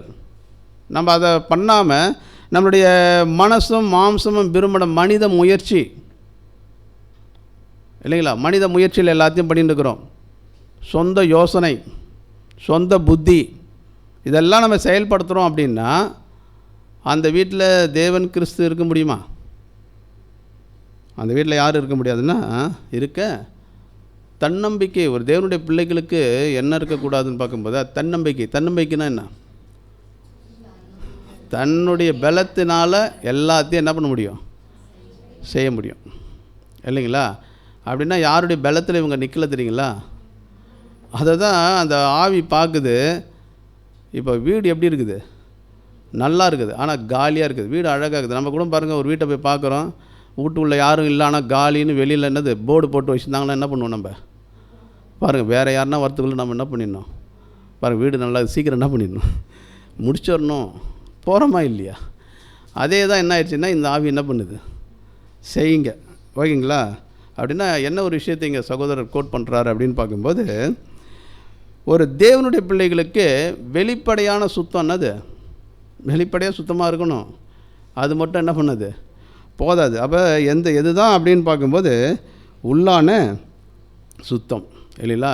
கிறிஸ்து நமக்குள்ளே குடியிருப்பதற்கு, தேவன் நமக்குள்ளே குடியிருப்பதற்கு நம்ம என்ன பண்ணணும் அப்படின்னு பார்க்கும்போது அலோட் பண்ணணும், செக் பண்ணணும். அப்பப்போ என்ன பண்ணணும், வீட்டை செக் பண்ணணும், இருக்கிறாங்களா அப்படின்றத, ஓகேங்களா? அப்படி இல்லை அப்படின்னா எல்லாமே என்ன பண்ணும், உள்ள வர ஆரம்பிச்சிடும். அப்படி வந்துடுச்சு அப்படின்னா அவங்களோட முன்னிலைமை பின்னிலைமையிலும் எப்படி இருக்கும், அது கேடு உள்ளதாக காணப்படும் அப்படின்றத நம்ம சரி பார்க்குறோம். சரி, இந்த போன ஆவி திரும்பி வருகிறதுன்றதுக்கு இன்னொரு விஷயத்தை இங்கே என்ன சொல்கிறாரு அப்படின்னு பார்க்கும்போது மத்திய 13:19 நம்ம படிப்போம். என்ன படிக்கிறோம் அதில்? ஒருத்தவர்கள் வசனத்தை கேட்டும் உணராதிருக்கும்போது, இல்லைங்களா, வசனத்தை கேட்டும் பாருங்கள், சத்தியத்தை கேட்குறோம், ஆனால் சத்தியத்தை கேட்டும் நம்ம என்ன பண்ணல, உணர்வு இல்லை. உணர்வு இல்லைன்னா என்ன அர்த்தம்? நீங்கள் தெரிஞ்சால் சொல்லுங்கள். உணர்வாக இல்லை, சத்தியத்தை கேட்குறோம், அதை கேட்ட உணர்வு இல்லைன்னா என்ன அர்த்தம்? சரி, என்ன அப்படின்னு பார்க்கும்போது ராஜ்யத்தின் நற்செய்தி யாருக்கு? ராஜ்யத்தின் நற்செய்தி உலக ஜனங்களுக்கு 1000 ஆண்டு அரசாட்சியில் என்ன பண்ணப்பட போகுது, பெற்றுக்கொள்ள போகிறாங்க. ஆனால் இப்போ அந்த நற்செய்தி யாருக்கு வந்திருக்குது? நமக்கு வந்திருக்குது. அப்படின்னா இப்போ யார் வந்து பார்க்கும்போது அந்த ராஜ்யத்தினுடைய சுவிசேஷத்தை கேட்டு தங்களை ஒப்பு கொடுத்துருக்குறாங்களோ அவங்களுக்கு எப்படிப்பட்ட ஒரு லைஃப் தரேன்னு சொல்கிறாருன்னா, அவர் எங்கே இருக்கிறாரோ அங்கே யார் இருக்கலாம், சபை இருக்கலாம். 1,44,000 பேர். அப்படின்னா ஒருத்தவங்க வந்து சத்தியத்தை கேட்டு உள்ளே வந்துட்டதுக்கப்புறம் அதை குறித்து ஒரு உணர்வே இல்லை. எதை குறித்து உணர்வு இல்லை? ஆமாம், நம்ம எதற்காக வந்திருக்கிறோம்? ராஜ்யத்தின் சுவிசேஷத்தை கேட்டோம். அந்த ராஜ்யத்துக்கு நம்ம வந்து தகுதியானவர்களாக நம்மளை என்ன பண்ணணும், மாற்றுவதற்காக வந்திருக்கிறோம். அப்படின்னா அந்த ராஜ்யத்துக்குள்ளே போகணும், கிறிஸ்துவுக்கு தேவனுக்கு எப்படி நம்ம பிரியமாக நடக்கணும். அப்போ இதுக்கு ஏற்ற ஒரு உணர்வே ஒரு தேவனுடைய பிள்ளைகளுக்கு இல்லைன்னு வச்சுங்க. அதான் சொல்லுது, அது வந்து அவங்களுக்கு என்ன பண்ணாது அப்படின்னு பார்க்கும்போது பலன் கொடுக்காது. ஆகாயத்து பறவைகள் வந்து அதை என்ன பண்ணிவிடுமா, எடுத்துக்கிட்டு போயிடும். அதான் என்ன சொல்கிறான்னு பார்க்கும்போது, சத்தியத்துக்கேற்ற ஒரு வாழ்க்கை நம்மிடம் என்ன பண்ணணும், இருக்கணும். சத்தியத்துக்கேற்ற ஒரு வாழ்க்கை இல்லைன்னா அவங்க எப்படி இருக்கிறாங்கன்னு பார்க்கும்போது உணர்வு இல்லாமல் என்ன பண்ணுறாங்க, இருக்கிறாங்க.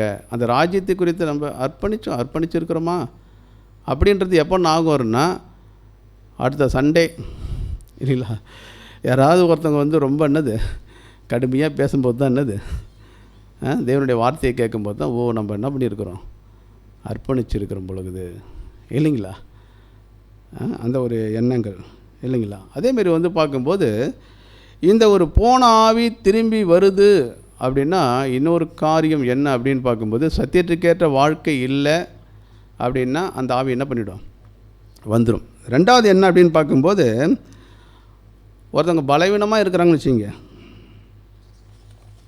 ஒருத்தவங்க பலவீனமாக இருக்கிறாங்கன்னு வச்சுங்க, அவங்ககிட்ட அந்த ஆய்வு என்ன பண்ணிடும். ஆமாம், பலவீனமாக இருக்கிறதுனா என்ன, பலவீனம்னா அவங்க வந்து சில விஷயத்தில் எப்படி இருப்பாங்க தெரியுங்களா, பலவீனமாக இருப்பாங்க மாம்சத்தில். ஆனால் நான் சொல்கிறது எப்படி அப்படின்னு பார்க்கும்போது, சரீரப்பிரகாரமாக எப்படி இருப்பாங்க, நல்லா இருப்பாங்க. உள்ளான மனுஷனில் எப்படி இருப்பாங்க அப்படின்னு பார்க்கும்போது பலவீனமாக இருப்பாங்க. இந்த பலவீனம் ஒருத்தவங்களுக்குள்ளே இருந்துச்சு அப்படின்னா இந்த ஆவி என்ன பண்ணிடும்.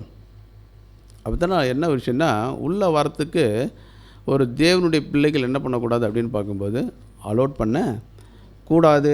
ஏன் அப்படின்னு பார்க்கும்போது, சாத்தானுடைய கிரியைகள் நம்மை தூண்டாதபடிக்கு தூண்டி விடுவான். எல்லாத்தையும் என்ன பண்ணுவான், தூண்டாதபடிக்கு நாம் தான் எப்படி இருக்கணும் அப்படின்னு பார்க்கும்போது எச்சரிக்கையாக என்னது இருக்கணும். ஏன் அப்படின்னு பார்த்தீங்கன்னா, இந்த ஒரு ஆவி போன ஆவி மறுபடியும் திரும்ப உள்ளே வந்துடுச்சு அப்படின்னா என்ன நடக்கும் தெரியுங்களா, இது தலையிலிருந்து கால் வரைக்கும் அதனுடைய கண்ட்ரோல் என்ன பண்ணிவிடும், கொண்டுன்னு போயிடும். அடுத்தது அதுலேருந்து என்ன பண்ண முடியாது, வெளியிலலாம் போக முடியாது அப்படின்றது நம்ம புரிஞ்சிக்கணும். இப்போது நம்ம வந்து ஒரு விஷயத்தை புரிஞ்சு, அதனால தான் இயேசு சொல்கிறார், அந்த லூக்கா 11:23 மறுபடியும் படிங்க. லூக்கா 11:23 என்னோடு இராதவன் எனக்கு விரோதியாக இருக்கிறான். என்னோடு இராதவன் எனக்கு விரோதியாக இருக்கிறான் அப்படின்னு பார்க்கும்போது, அந்த அசுத்தாவினுடைய கட்டுப்பாட்டில் ஒருத்தவங்க போயிட்டாங்க அப்படின்னு பார்த்தீங்கன்னா அவங்க எதோடு வந்து இசைந்து போக மாட்டாங்க அப்படின்னு பார்க்கும்போது, சரீரத்தோடு அவங்க என்ன பண்ணுவாங்கன்னா ஒத்து போக மாட்டாங்க. எந்த சரீரத்தோடு, கிறிஸ்துவின் சரீரத்தோடு அவங்க ஒத்து போக மாட்டாங்க. அவங்க எப்பவுமே எப்படி தான் இருப்பான்னு பார்க்கும்போது தனித்து தான் என்ன பண்ணுவாங்க, தனித்து தான் இருப்பாங்க இல்லைங்களா. அப்போ நம்ம என்ன ஒரு விஷயத்தை நம்ம புரிஞ்சுக்கணும் அப்படின்னு பார்க்கும்போது, எக்காரணத்தை கொண்டும் ஒரு தேவனுடைய பிள்ளைகள் இந்த மாதிரி ஒரு விஷயத்துக்கு அவங்க என்ன பண்ணக்கூடாதுன்னு பார்க்கும்போது தங்களை என்னது நம்மளை வந்து ஒப்பு கொடுத்துற கூடாது. இப்போ வந்து பார்க்கும்போது இந்த மாதிரி போன ஆவி மறுபடியும் திரும்பி வருதுன்னா எத்தனை ஆவியை உள்ளே கொண்டு வருதான், 7 ஆவி. அப்படின்னா 7ன்றத நீங்கள் எப்படி எடுத்துக்கூடாதுன்னா, ஏதோ பர்டிகுலராக 7ன்றது என்னது, ஆனால் நம்ம 7 ஆவியை பற்றி என்ன பண்ண போகிறோம், பார்க்க போகிறோம். ஆனால் 7ன்றது எதை குறிக்குதுன்னா ஒரு முழுமை, என்னது முழுமையாக அசுத்தாவியினுடைய கண்ட்ரோல் அவங்க என்ன பண்ணிவிடுவாங்க, போயிடுவாங்க. அப்படின்னா அந்த 7 ஆவின்றத என்னன்றது நம்ம நீதிமொழிகள் 6ஆம் அதிகாரம் 16லேருந்து 19 வரைக்கும் சொல்லப்பட்டிருக்குது. படிக்கலாம் பாருங்கள். நீதிமொழிகள் 6ஆம் அதிகாரம் 16லேருந்து 19, 16ஆம் வசனம் முதல் 19ஆம் வசனம் வரை 6 காரியங்களை கர்த்தர் வெறுக்கிறார், 7 அவருக்கு அருவருப்பானவைகள்.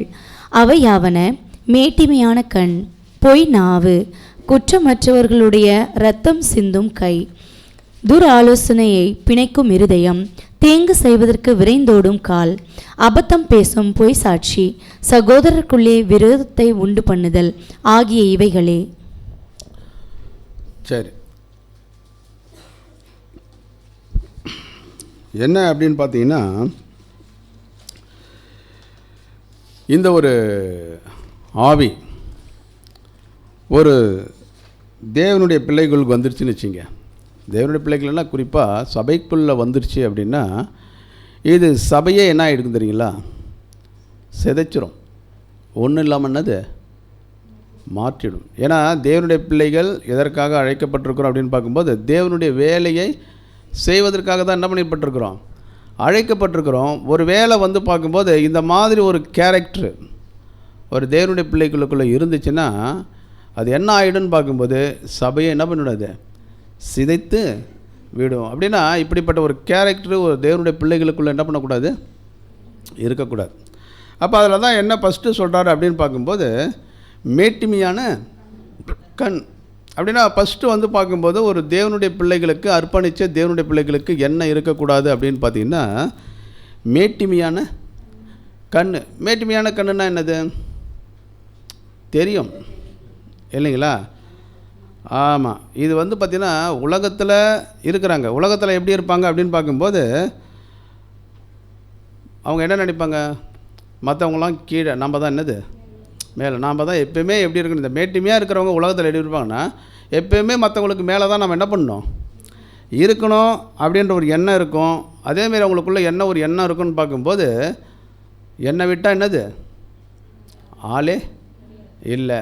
ஒரு ஃபேமிலியில் கூட இந்த வார்த்தை அடிக்கடி யூஸ் பண்ணுவாங்க. என்னென்னா நான் இருக்கிறதுனால தான் என்னது இந்த குடும்பமே இருக்குது இல்லைங்களா? அப்படின்னா அந்த நான் அப்படின்ற ஒரு வார்த்தை என்னது யூஸ் பண்ணுவாங்க இல்லைங்களா? அப்போ இது எதை குறிக்குது அப்படின்னு பார்க்குன்னா அந்த மேட்டிமை அவங்களுக்குள்ள என்னது இருக்கக்கூடிய ஒரு விஷயம். அதேமாதிரி பார்த்திங்கன்னா மற்றவர்களை பார்க்கிற பார்வை எப்படி இருக்கும் அப்படின்னு பார்த்தீங்கன்னா கொஞ்சம் என்னது கொஞ்சம் அலட்சியமாக, வித்தியாசமாக, கேவலமாக இதுக்கு நிறைய பேர் என்ன பண்ணப்பட்டிருக்கிறாங்க, கொடுத்துருக்குறாங்க.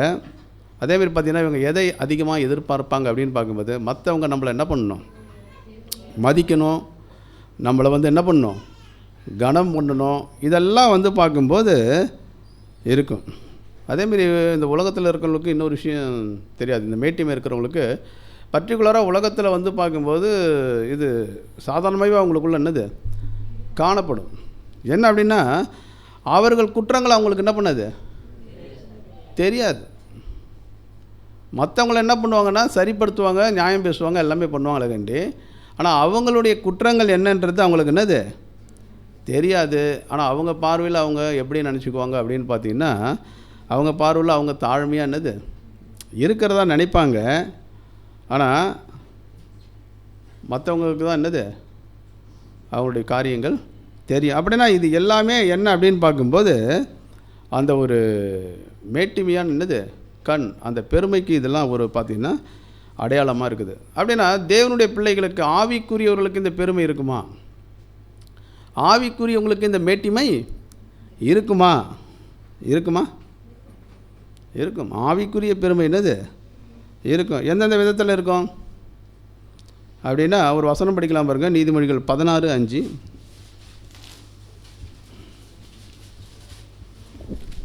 நீதிமொழிகள் 16:5. மனமேட்டிமை உள்ளவன் எவனும் கர்த்தருக்கு அருவருப்பானவன், கையோடே கை கோத்தாலும் அவன் தண்டனைக்கு தப்பான். பாருங்க, அப்போ மனமேட்டிமை உள்ளவன் எவனும் கர்த்தருக்கு என்னது அருவருப்பானவன், கையோடு கை கோர்த்தாலும் அவன் தண்டனைக்கு தப்பான். அப்படின்னா என்ன ஒரு விஷயத்தை நம்ம புரிஞ்சுக்கலாம் அப்படின்னு பார்க்கும்போது கையோடு கை கோர்த்தாலும் அப்படின்னா தேவனுடைய ஊழியத்தை என்ன பண்ணலாம், செய்யலாம். ஆனாலும் வந்து பார்க்கும்போது அவங்களுடைய காரியங்கள் இந்த ஒரு மேட்டிமை ஒரு தேவனுடைய பிள்ளைகளுக்கு இருக்கும் அப்படின்னா அவங்க வசனம் சொல்லுது தண்டனைக்கு என்ன பண்ண மாட்டாங்க, தப்ப மாட்டாங்க. ஏன் அப்படின்னு பார்க்கும்போது அந்த ஒரு விஷயத்தை, அந்த ஒரு கேரக்டர், அந்த மேட்டிமை தேவன் என்ன பண்ணுறாருன்னா அருவருக்கு வெறுக்கக்கூடிய ஒரு காரியம். அதேமாரி பார்த்திங்கன்னா இங்கே ஒரு காரியம் என்னென்னா இப்போ இவங்க எப்படி இருப்பாங்கன்னு பார்க்கும்போது இவங்ககிட்ட வந்து பார்க்கும்போது ஒரு நல்ல குணலட்சணம் என்னது இருக்கும். ஆனால் அதே குணலட்சணம் மற்றவங்ககிட்ட என்னது இருக்கணும். ஒரு வேளை வந்து பார்க்கும்போது நேரத்தோடு ஒருத்தவங்க என்னது உதாரணத்துக்கு நேரத்தோடு சபைக்கு வராங்கன்னு வச்சுங்க, இன்னொருத்தவங்க லேட்டாக வராங்க அப்படின்னா அவங்கள என்ன பண்ணுறது, என்ன இவ்வளோ நாள் என்ன பண்ணுறீங்க. ஆமாம், இதெல்லாம் வந்து பார்க்கும்போது அதேமாரி பார்த்திங்கன்னா ஒரு சில விஷயங்கள் சொல்கிறாங்க. என்னென்னா வீட்டை என்னது எக்ஸாம்பிளுக்கு வீட்டை என்ன பண்ணுவாங்க சுத்தமாக ஆமாம் வச்சிருக்குது. இதெல்லாம் கூட ஒரு சிலருக்கு எப்படி இருக்குன்னு தெரியுங்களா, மேட்டிமை. மற்றவங்க வீட்டை பார்க்கும்போது என்னது இதெல்லாம் என்னதுன்னா இருக்கிற ஒரு காரியம். என்ன நம்ம புரிஞ்சுக்கணுன்னா தேவனுடைய பிள்ளைகளுக்கு என்ன இருக்கக்கூடாதுன்னு பார்க்கும்போது மேட்டிமை கண் என்ன பண்ணக்கூடாது, இருக்க கூடாது. எல்லாமே ஏன்னா வசனம் சொல்லுது, உங்களில் பெரியவனாக இருக்க விரும்புகிறவன். அவங்க மற்றவங்களுக்கு என்னது ஊழியக்காரனா என்னது இருக்கக்கூடாது. அப்படின்னா எதற்காக வந்திருக்கிறோம் அப்படின்னா, எல்லாருடைய அடிக்கடி சப்ஜெக்டில் சொல்கிறது தான், எல்லாருடைய பாதங்களை என்னது கழுவ தான் தேவன் வந்து அலோட் பண்ணியிருக்கிறாரு கண்டி. அது மிகப்பெரிய ஒரு வாய்ப்பு. அதை வந்து ஒரு மிகப்பெரிய ஒரு பாக்கியமாக தான் ஒரு தேவனுடைய பிள்ளைகள் என்னது பார்க்கணும். ஆனால் அதை குறித்து ஒரு தேவனுடைய பிள்ளைகளுக்கு என்ன வந்துடக்கூடாதுன்னு பார்க்கும்போது, மேட்டிமை பெருமை என்ன பண்ணக்கூடாது. ஒரு சிலர் வந்து பார்க்கும்போது சத்தியத்தில் நம்ம வந்திருக்கலாம், சத்தியம் தெரியாதவங்க என்ன பண்ணுவாங்க, ஒரு குரூப் இருப்பாங்க. இல்லை சத்தியம் தெரியலன்றதுக்காக அவங்கள நம்ம என்ன பண்ணுறதில்ல, இவங்களுக்கு இது கூட என்னது குற்றப்படுத்துறது. அப்போ இந்த மாதிரி ஒரு விஷயங்கள் ஒரு தேவனுடைய பிள்ளைகளுக்குள்ளே என்ன பண்ணக்கூடாதுன்னா இருக்கக்கூடாது. அதனால தான் என்னென்னா, ஒரு தேவனுடைய பிள்ளைகளுக்கு சத்தியம் தெரிஞ்சிருக்கிறதுனால அவங்க எங்கே போக முடியாது தெரியுங்களா, பரலோகத்துக்கு போக முடியாது. அதை கேட்ட சத்தியத்துக்கு நம்ம எப்படி இருக்கணும் அப்படின்னு பார்த்திங்கன்னா உண்மையாக இருக்கணும். அதனால தான் நம்ம மீகா 6:8 கூட படிப்போம். என்ன படிக்கலாம் பாருங்கள்.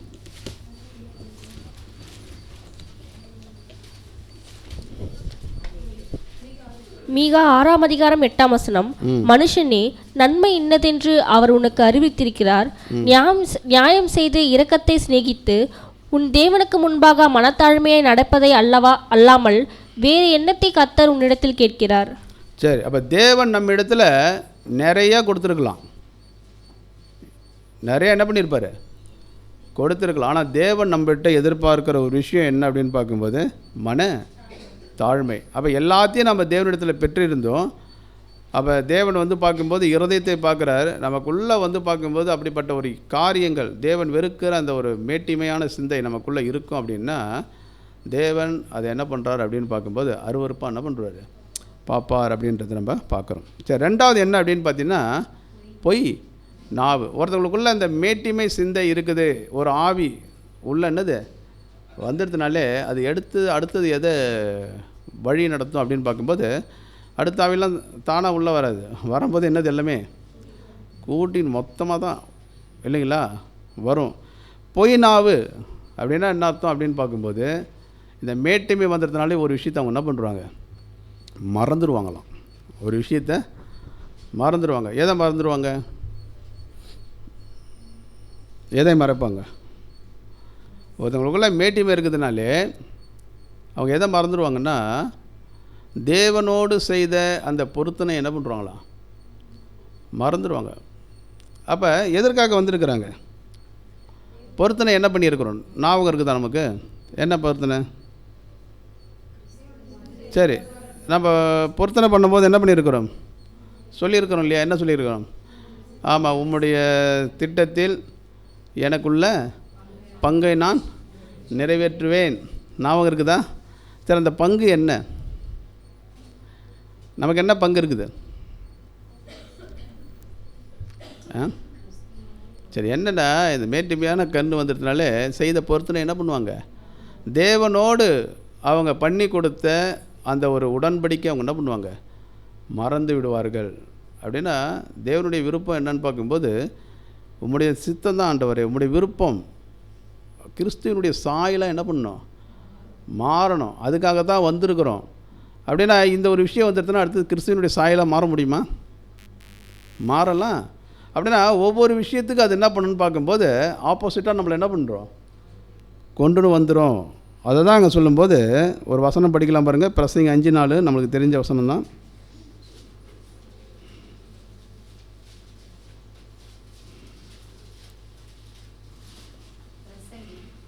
பிரசங்கி 5:4 நீ தேவனுக்கு ஒரு பொருத்தனை பண்ணி கொண்டால் அதை செலுத்த தாமதியாதே, அவர் மூடரில் பிரியப்படுகிறதில்லை, நீ நேர்ந்து கொண்டதை செய்.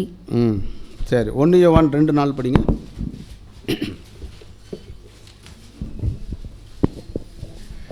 1 யோவான் 2:4 அவரை அறிந்திருக்கிறேன் என்று சொல்லியும் அவருடைய கற்பனைகளை கை கொள்ளாதவன் பொய்யனாய் இருக்கிறான், அவனுக்குள் சத்தியம் இல்லை. பாருங்க, அவரை அறிந்திருக்கிறேன் என்று சொல்லியும் அவங்க அதைப்படி நடக்கலை அப்படின்னா அவங்க எப்படி இருக்கிறாங்க, அவங்க பொய்யனா இருக்கிறாங்க. அப்படின்னா தேவன் வந்து பார்க்கும்போது கட்டாயப்படுத்தி யாரையும் கொண்டு வந்து இங்கே என்ன பண்ணல உட்கார வைக்கல இல்லைங்களா.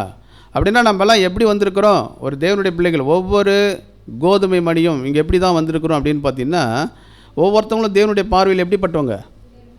விலையேறப்பட்டவங்கள பார்க்குறாரு. ஏன் அப்படி பார்க்குறாரு அப்படின்னு பார்க்கும்போது, எல்லாரும் எப்படி வந்திருக்கிறோன்னா விருப்பத்தோடு வந்திருக்கிறோம். தேவனுடைய சத்தியத்தை அறிந்து தேவனுடைய சித்தத்தை செய்வதற்கு எப்படி வந்திருக்கிறோம்? நம்ம விருப்பத்தோடு வந்திருக்கிறோம். நம்ம சத்தியத்துக்குள்ளே வரும்பொழுது நமக்குள்ளே வந்து பார்த்திங்கன்னா எப்படிப்பட்ட கேரக்டர்லாம் இருந்திருக்காதுன்னா, ஒரு மேட்டிமை, பெருமை, மற்றவங்களை பற்றி தவறாக என்ன பண்ணுறது, நினைக்கிறது, இதெல்லாம் நமக்குள்ளே என்ன பண்ணியிருக்குது, வந்திருக்காது. ஆனால் உள்ளே வந்ததுக்கப்புறம் அந்த ஒரு சிந்தை வருது, வந்துடுச்சுனாலே அது எதற்கு நேராக வழி நடத்துன்னு பார்க்கும்போது நம்மளை வந்து செய்த உடன்படிக்கை என்ன பண்ணுது, மறக்க செய்திடும். அப்படின்னா விருப்பத்தோடு நம்ம வந்திருக்கிறோம்.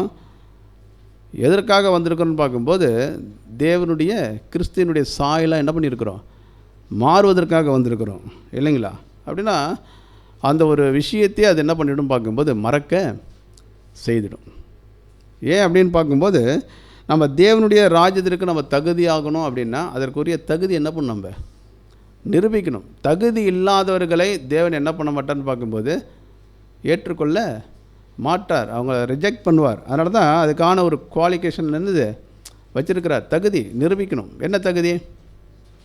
தேவனுக்கு ஏற்ற பரிசுத்தம், அதற்கேற்ற ஒரு விசுவாசம், சத்தியத்துக்கேற்ற ஒரு தியாகம், அன்பு, தாழ்மை இல்லைங்களா, நீதியாக நடக்கிறது, அன்பில் குணலட்சணத்தில் என்ன பண்ணுறது, வளருது. இதெல்லாம் வந்து பார்க்கும்போது தேவனுடைய ராஜ்யத்திற்கு தகுதியான ஒரு விஷயங்கள்.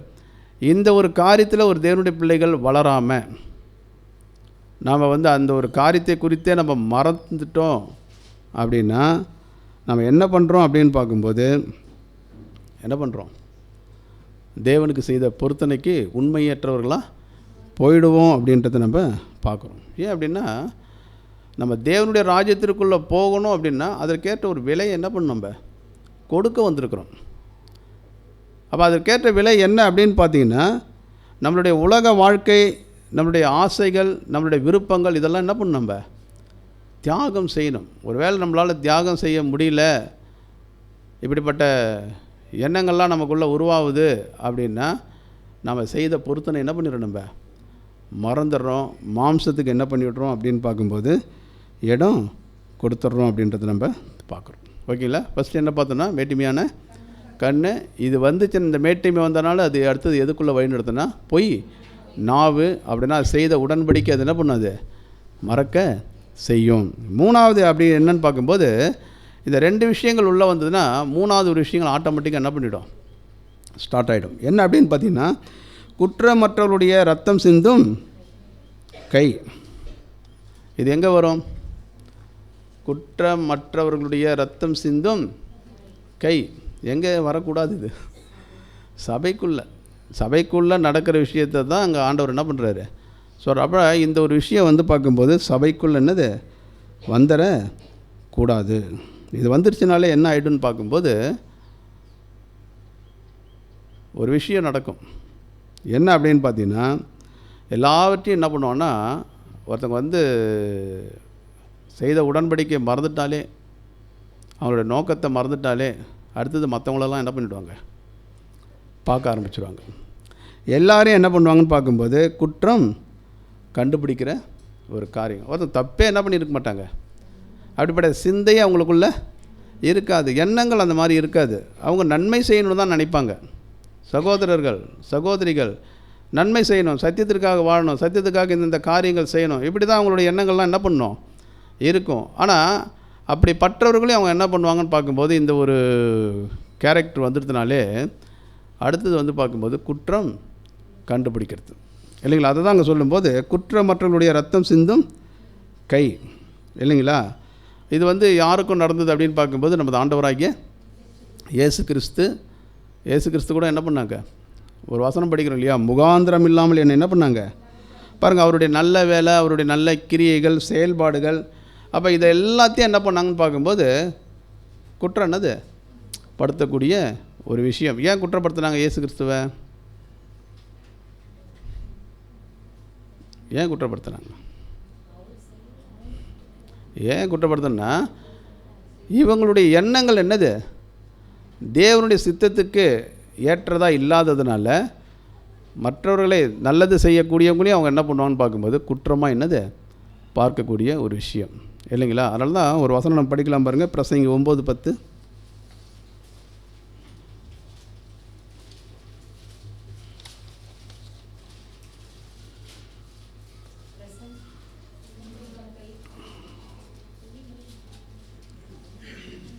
பிரசங்கி 9:10. செய்யும்படி உன் கைக்கு நேரிடுகிறது எதுவோ அதை உன் பலத்தோடே செய். நீ போகிற பாதாளத்திலே செய்கையும் வித்தையும் அறிவும் ஞானமும் இல்லையே. பாருங்க, அப்போ தேவன் எதற்காக நம்மளை அழைத்திருக்கிறான்னு பார்க்கும்போது ஒரு வசனம் தெளிவாக சொல்லுது, நீ போகிற இடத்துல, போகிற இடம்னா எங்கே இல்லைங்களா, மரணம்.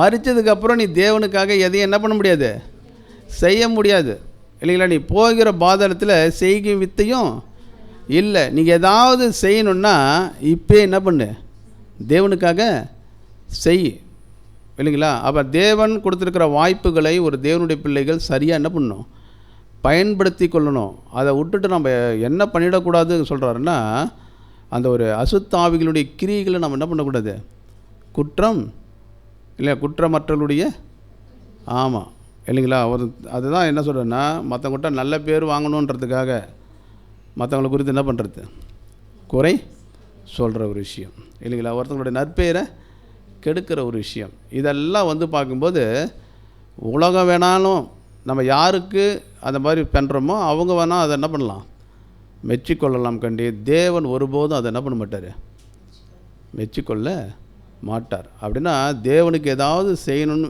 விரும்பிட்டோமா, ஒப்பு கொடுத்துட்டோமா இல்லைங்களா, அதனால் எவ்வளோ நஷ்டப்பட்டாலும் இல்லைங்களா அதை என்ன பண்ண நம்ம செஞ்சிடணும் இல்லைங்களா. அப்போ இந்த ஒரு விஷயம் இருக்கக்கூடாது.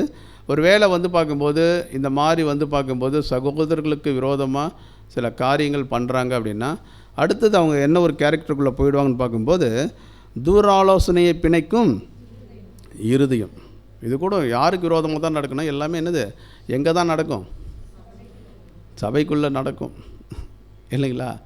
என்ன சகோதரர் கேட்பாருன்னா, இதெல்லாம் நடந்ததுன்னா அது ஒரு சபையாக இருக்குமா, அது என்னது சபையாக இருக்காது. அது எப்படி ஆகிடும், அது பிசாசுகளுடைய குடியிருப்பாக மாறிடும் இல்லைங்களா, அசுத்தாவிகளுடைய குடியிருப்பாக மாறிடும். ஏன்னா இது தேவனுடைய சபை இல்லைங்களா.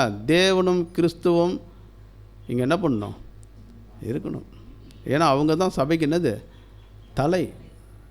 அப்போ தலைனால் வழிநடத்தப்படக்கூடியதாக சபை இருக்கணுமே கண்டி எப்படி இருந்துடக்கூடாது அப்படின்னு பார்க்கும்போது அசுத்தாவிகளுடைய குடியிருப்பாக என்னது இருந்துடக்கூடாது. இந்த மாதிரி ஒரு கேரக்டர் உருவாயிடுச்சுனாலே அது வந்து சபையை என்ன பண்ணிடும் அப்படின்னு பார்க்கும்போது ஒரு ஒன்றும் இல்லாமல் என்ன பண்ணிடும், மாற்றிவிடும் இல்லைங்களா.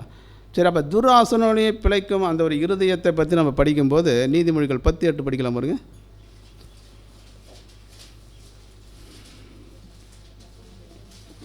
நீதிமொழிகள் 10:8. இருதயத்தில் ஞானமுள்ளவன் கட்டளைகளை ஏற்றுக்கொள்கிறான், அளப்புகிற மூடனோ விழுவான். சரி, இப்போ இருதயத்தில் படிக்கலாம் வசனம். இருதயத்தில் ஞானமுள்ளவன் கட்டளைகளை ஏற்றுக்கொள்கிறான், அளப்புகிற மூடனோ விழுவான். பாருங்க, அளப்புகிற மூடனோ விழுவான். இன்னொரு வசனம் கூட படிக்கலாம், யாக்கோபு 1:26.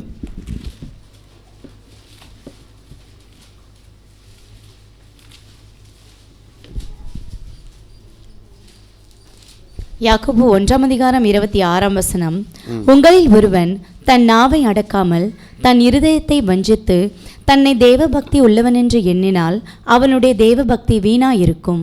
சரி, அப்போ என்ன சொல்கிறேன்னு பார்க்கும்போது ஒருத்தனுடைய தேவபக்தி என்ன ஆகிடுமா, வீணாக இருக்கும். ஏன் அப்படின்னு பார்க்கும்போது ஒருவன் தன்னுடைய நாவை என்னது வஞ்சித்து தன்னை தேவபக்தி உள்ளவன் என்று எண்ணினால் அவனுடைய தேவபக்தி என்னது அப்படின்னா எல்லா பிரச்சனைக்கும் எது தான் காரணம், நாவு தான் என்னது காரணம். அப்படின்னா எதை அடக்கணும், நாவை அடக்கணும். ஆனால் வசனம் சொல்லுது நாவை அடக்க என்னது அது அடங்காதது. ஆனால் என்ன தான் பண்ணி ஆகணும், அடக்கணும் இல்லைங்களா. அது அடக்கலை அப்படின்னா நிறைய என்னது பிரச்சனைகளுக்கு உருவாக்கும். தேவையான போது தான் இந்த நாவை என்ன பண்ணணும், பேசணும் எப்போல்லாம் பேசலாம் அந்த நாவை? ஒரு தேவனுடைய பிள்ளைகள் எப்போல்லாம் ஓப்பன் பண்ணலாம் அந்த நாக்கை? சத்தியத்தை பேசுறதுக்கு மட்டும் என்னது, நல்லதை பேசுறதுக்கு மட்டும்தான் வாயை திறக்கணும். மற்ற எதுக்கும் தரக்கூடாது. மற்றவங்கள வந்து நியாயப்படுத்துறதுக்கோ, மற்றவங்களை வந்து என்னது நியாயத்தை பேசுறது, நான் நிரபராதி, இவங்க தான் என்னது சரியில்லை. இப்போ வந்து பார்க்கும்போது அது நம்மளுடைய வேலை என்னது, ஒருத்தவங்க யார் நியாயாதிபதி யார் குற்றவாளின்றதை தீர்க்கிறது யார்? தேவன். அப்போ தேவன் செய்யக்கூடிய வேலையை நம்ம என்றைக்கும் என்ன பண்ணக்கூடாது. அதெல்லாம் நம்ம பார்த்தோம்னா என்ன தான் ஆகும்? பிரச்சனை தான் வரும். அப்படின்னா ஒரு தேவனுடைய பிள்ளைகள் எதை தான் அடக்கணும் அப்படின்னு பார்க்கும்போது நாக்கு என்னது அடக்கணும். அப்படின்னா யாருக்கு விரோதமாகவும் தேவனுடைய பிள்ளைகள் எந்த ஆலோசனை என்ன பண்ணக்கூடாது, பண்ணக்கூடாது.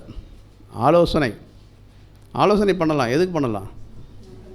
ஆமாம், சபையை எப்படி வந்து நல்வழிப்படுத்துறது, தேவனுடைய சித்தத்தை செய்யறது என்னென்ன முறையில் செய்யலாம், அதெல்லாம் வந்து பார்க்கும்போது நம்ம என்ன பண்ணலாம், கலந்து ஆலோசிக்கலாம், நல்ல விஷயங்கள்.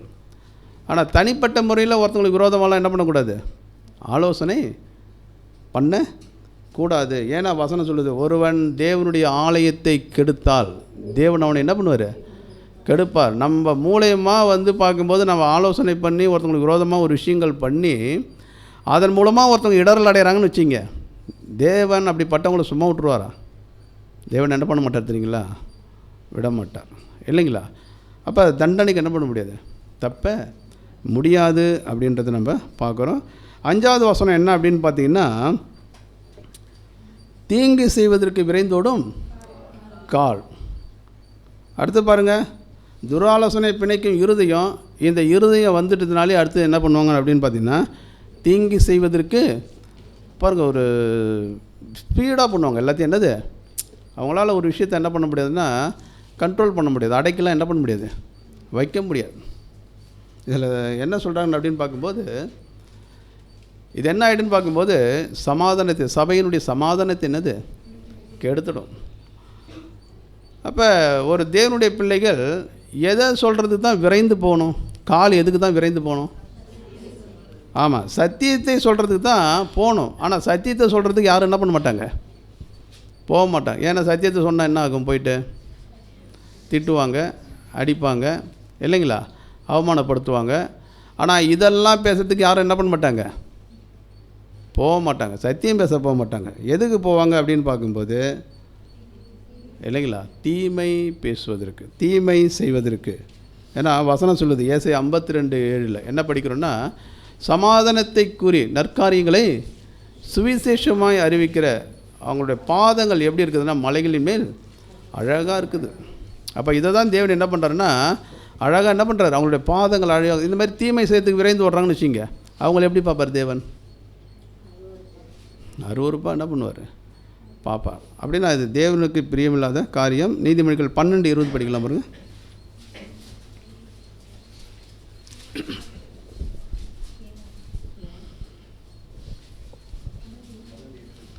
நீதிமொழிகள் 12ஆம் அதிகாரம் 20ஆம் வசனம், தீங்கை பிணைக்கிறவர்களின் இருதயத்தில் இருக்கிறது கபடம், சமாதானம் பண்ணுகிற ஆலோசனைக்காரருக்கு உள்ளது சந்தோஷம். சரி படிங்க சிஸ்டர். நீதிமொழிகள் 12ஆம் அதிகாரம் 20ஆம் வசனம், தீங்கை பிணைக்கிறவர்களின் இருதயத்தில் இருக்கிறது கபடம், சமாதானம் பண்ணுகிற ஆலோசனைக்காரருக்கு உள்ளது சந்தோஷம். பாருங்க, அப்படின்னா அந்த ஒரு கபடு என்ன பண்ணக்கூடாது, தேவனுடைய பிள்ளைகளுக்கு காணக்கூடாது. இது இருந்ததுனாலே என்ன ஆகிடும் அப்படின்னு பார்க்கும்போது அடுத்தடுத்த காரியங்களை அவங்க என்ன பண்ணுவாங்க, தேவனுக்கு விரோதமான காரியங்களை செய்துருவாங்க அப்படின்றத பார்க்குறோம்.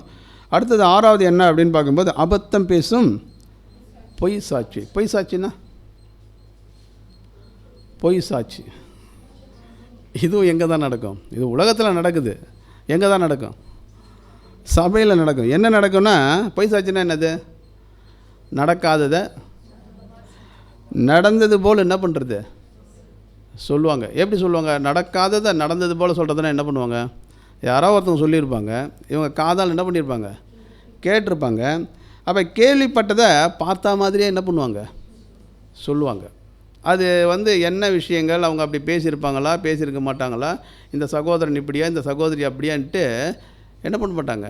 ஃபஸ்ட்டு அது தேவையில்லாத விஷயம், அதை குறித்து ஆராய்ச்சி தேவையில்லை.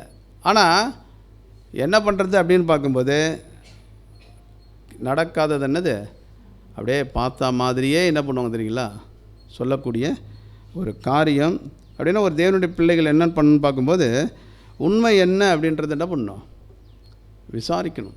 எல்லாவற்றையும் தேவனுடைய பிள்ளைகள் என்ன பண்ணால் விசாரிக்கணும் இல்லைங்களா. ஏன்னா படிக்கிறோம் இல்லையா, விசுவாசம் கேள்வினால் வரும், கேள்வி தேவனுடைய வசனத்தினால் வரும். நம்ம எந்த ஒரு முடிவு எடுத்தாலும், எந்த ஒரு செயல்பாடுகள் செய்தாலும், யார் என்ன சொன்னாலும் இது சத்தியத்துக்கு ஏற்றதாக முதல்ல என்ன பண்ணணும், நம்ம சோதித்து பார்க்கணும் இல்லைங்களா. பாருங்கள், நீதிமொழிகள் 19:9 படிக்கலாம்.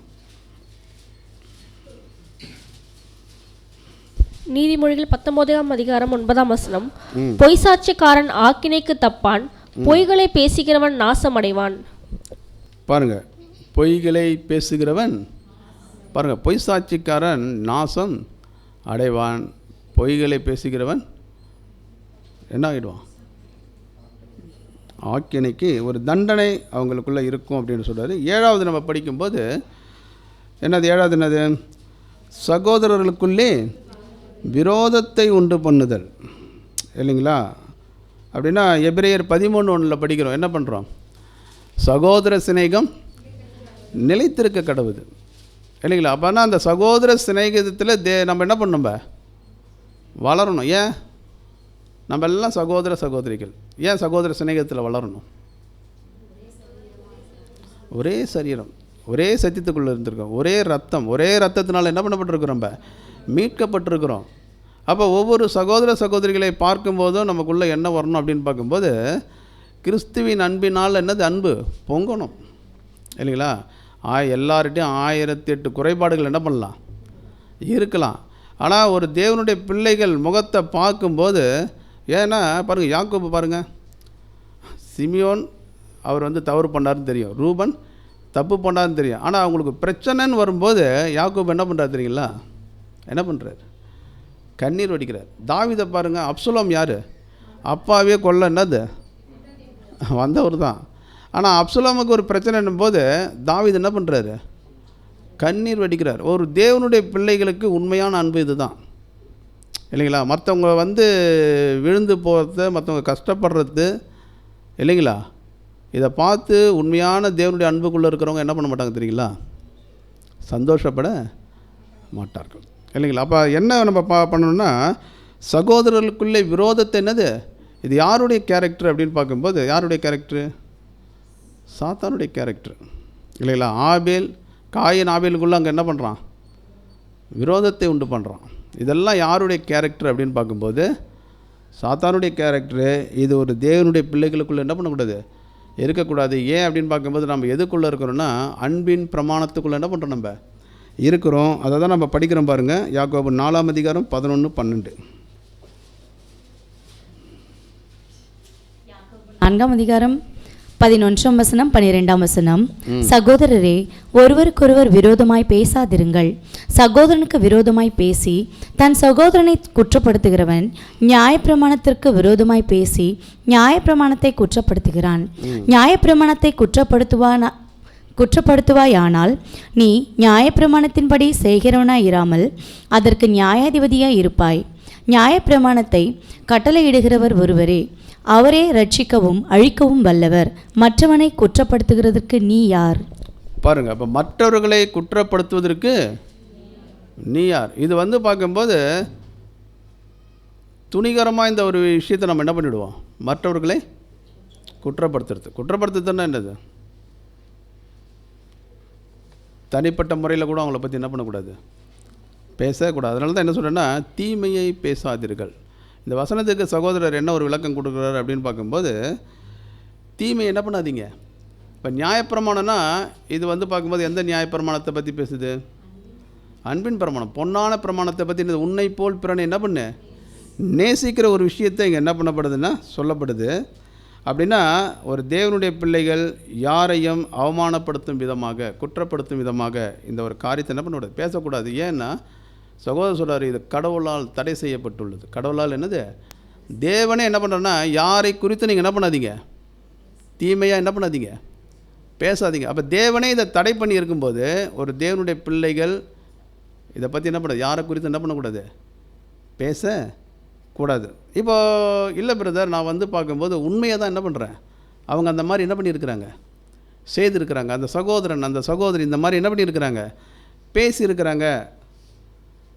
அதனால தான் என்ன பண்ணுறேன் நான் சொல்கிறேன். சொல்லலாமா சொல்லக்கூடாதா?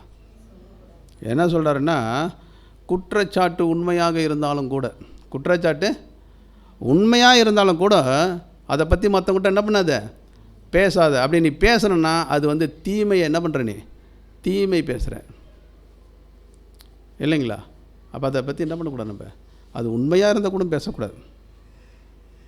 ஒரு சிலர் சொல்கிறேன், நான் உண்மையாக தான் பேசினேன், நான் உண்மையை தான் சொல்கிறேன்ட்டு என்ன பண்ணுவாங்க, சண்டை போடுவாங்க. சகோதரர் சொல்கிறாரு, நான் உண்மையே சொல்லுகிறேன் என்று கூறி சண்டை போடுவது. உண்மைக்காக என்ன பண்ணுவாங்க, போராடுவாங்க, நிற்பாங்க. இது என்ன தெரியுங்களா, இதுவும் தீமையாகவே என்ன பண்ணப்படுது, கருதப்படுது இல்லைங்களா? அப்போ இந்த ஒரு காரியத்தை செய்யக்கூடாது. ஏன்னா ஒரு சிலர் வந்து பார்க்கும்போது சபையில் வந்து பார்த்திங்கன்னா வதந்திகளை என்ன பண்ணுறாங்களாம், இது நான் சொல்லலை, சகோதரருடைய எழுத்துக்களில் என்ன பண்ணப்பட்டிருக்குன்னா சொல்லப்பட்டிருக்குது. ஒரு சிலர் வதந்திகளை என்ன பண்ணுறாங்க, பரப்புகிறாங்க. ஒரு சிலர் என்ன பண்ணுறாங்கன்னா அந்த வதந்திகளை கேட்டு ரசிக்கிறாங்களாம். என்ன பண்ணுறாங்களாம், அது வருது இல்லையா, ஒருத்தங்க மூலிமா காற்றுல என்ன பண்ணுது, அப்படியா கேட்குறதுக்கு எவ்வளோ இன்பமாக, என்னது நல்லதா, இது தேவனுடைய பிள்ளைகளுக்கு சரியா இல்லைங்களா? அப்போ ஒரு விஷயம் தவறாக நடக்குது, தவறாதுன்னா பவுல் சொல்கிறார் பாருங்க, சபையை குறித்ததுன்னு உண்டான கவலை என்னை நாள்தோறும் என்னது நெருக்குகிறது. அப்படின்னா தேவனுடைய சித்தம், தேவனுடைய விருப்பம் நிறைவேறினா தான் தேவனுடைய ராஜ்யம் இந்த பூமிக்கு என்னது வரும். அதுக்காக தான் நம்ம அழைக்கப்பட்டிருக்கிறோம். அதை விட்டுட்டு நம்ம மற்ற காரியங்களெல்லாம், அந்த காரியத்தை பற்றி விட்டுட்டு மற்ற காரியத்துக்கெல்லாம் நம்ம வந்து என்னது மூக்கு நுழைக்கிறோம், இப்படிலாம் செய்கிறோம். அப்படின்னா வசனம் சொல்லுது, பொல்லாத 7 ஆவிகளால் நீ என்ன பண்ணப்பட்டிருக்கிற, பிடிக்கப்பட்டிருக்கிற. அது யாராக இருந்தாலும் சரி. ஆனால் வசனம் சொல்லுது, அவங்களோட முன்னிலைமையில் என்னது கேடு உள்ளதாக இருக்கும். தேவன் தான் நியாயாதிபதி இல்லைங்களா? அதனால தான் நம்ம என்ன படிக்கிறோம் அப்படின்னு பார்க்கும்போது, யாருக்கும் விரோதமாக என்ன பண்ணாதீங்க, தீமையானதை பேசக்கூடாது. அதேமாதிரி சகோதரர்களுக்கு விரோதமாக என்னதுன்னா விரோதத்தை உண்டு பண்ணக்கூடிய காரியங்களை நம்ம செய்யக்கூடாது. நீதிமொழிகள் 20:19 நம்ம படித்து பார்த்தோன்னா, இந்த மாதிரி தீமையை உங்கள்கிட்ட கொண்டுன்னு வராங்க அப்படின்னா அவங்களோட நீங்கள் என்ன பண்ணாதீங்க, களவாதீர்கள்.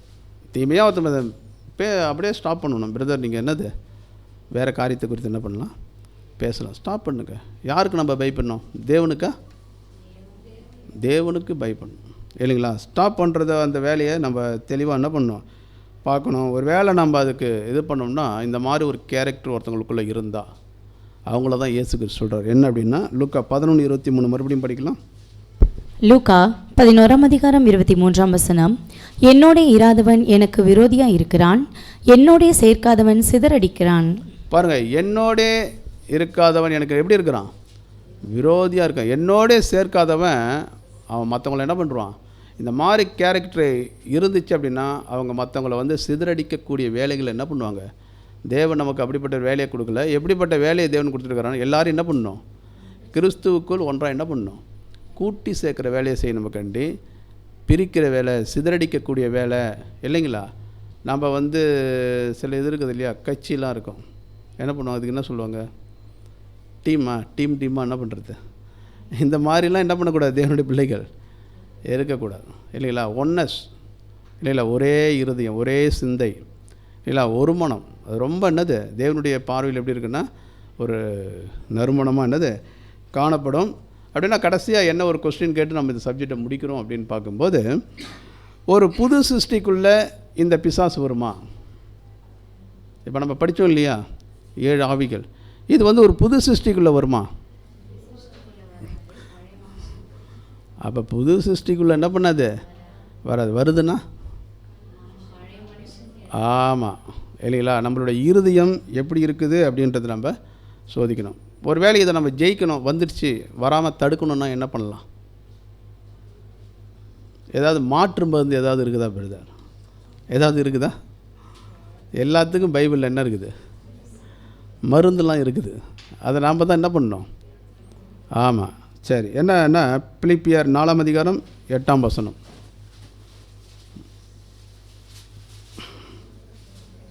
பிலிப்பியர் 4ஆம் அதிகாரம் 8ஆம் வசனம்.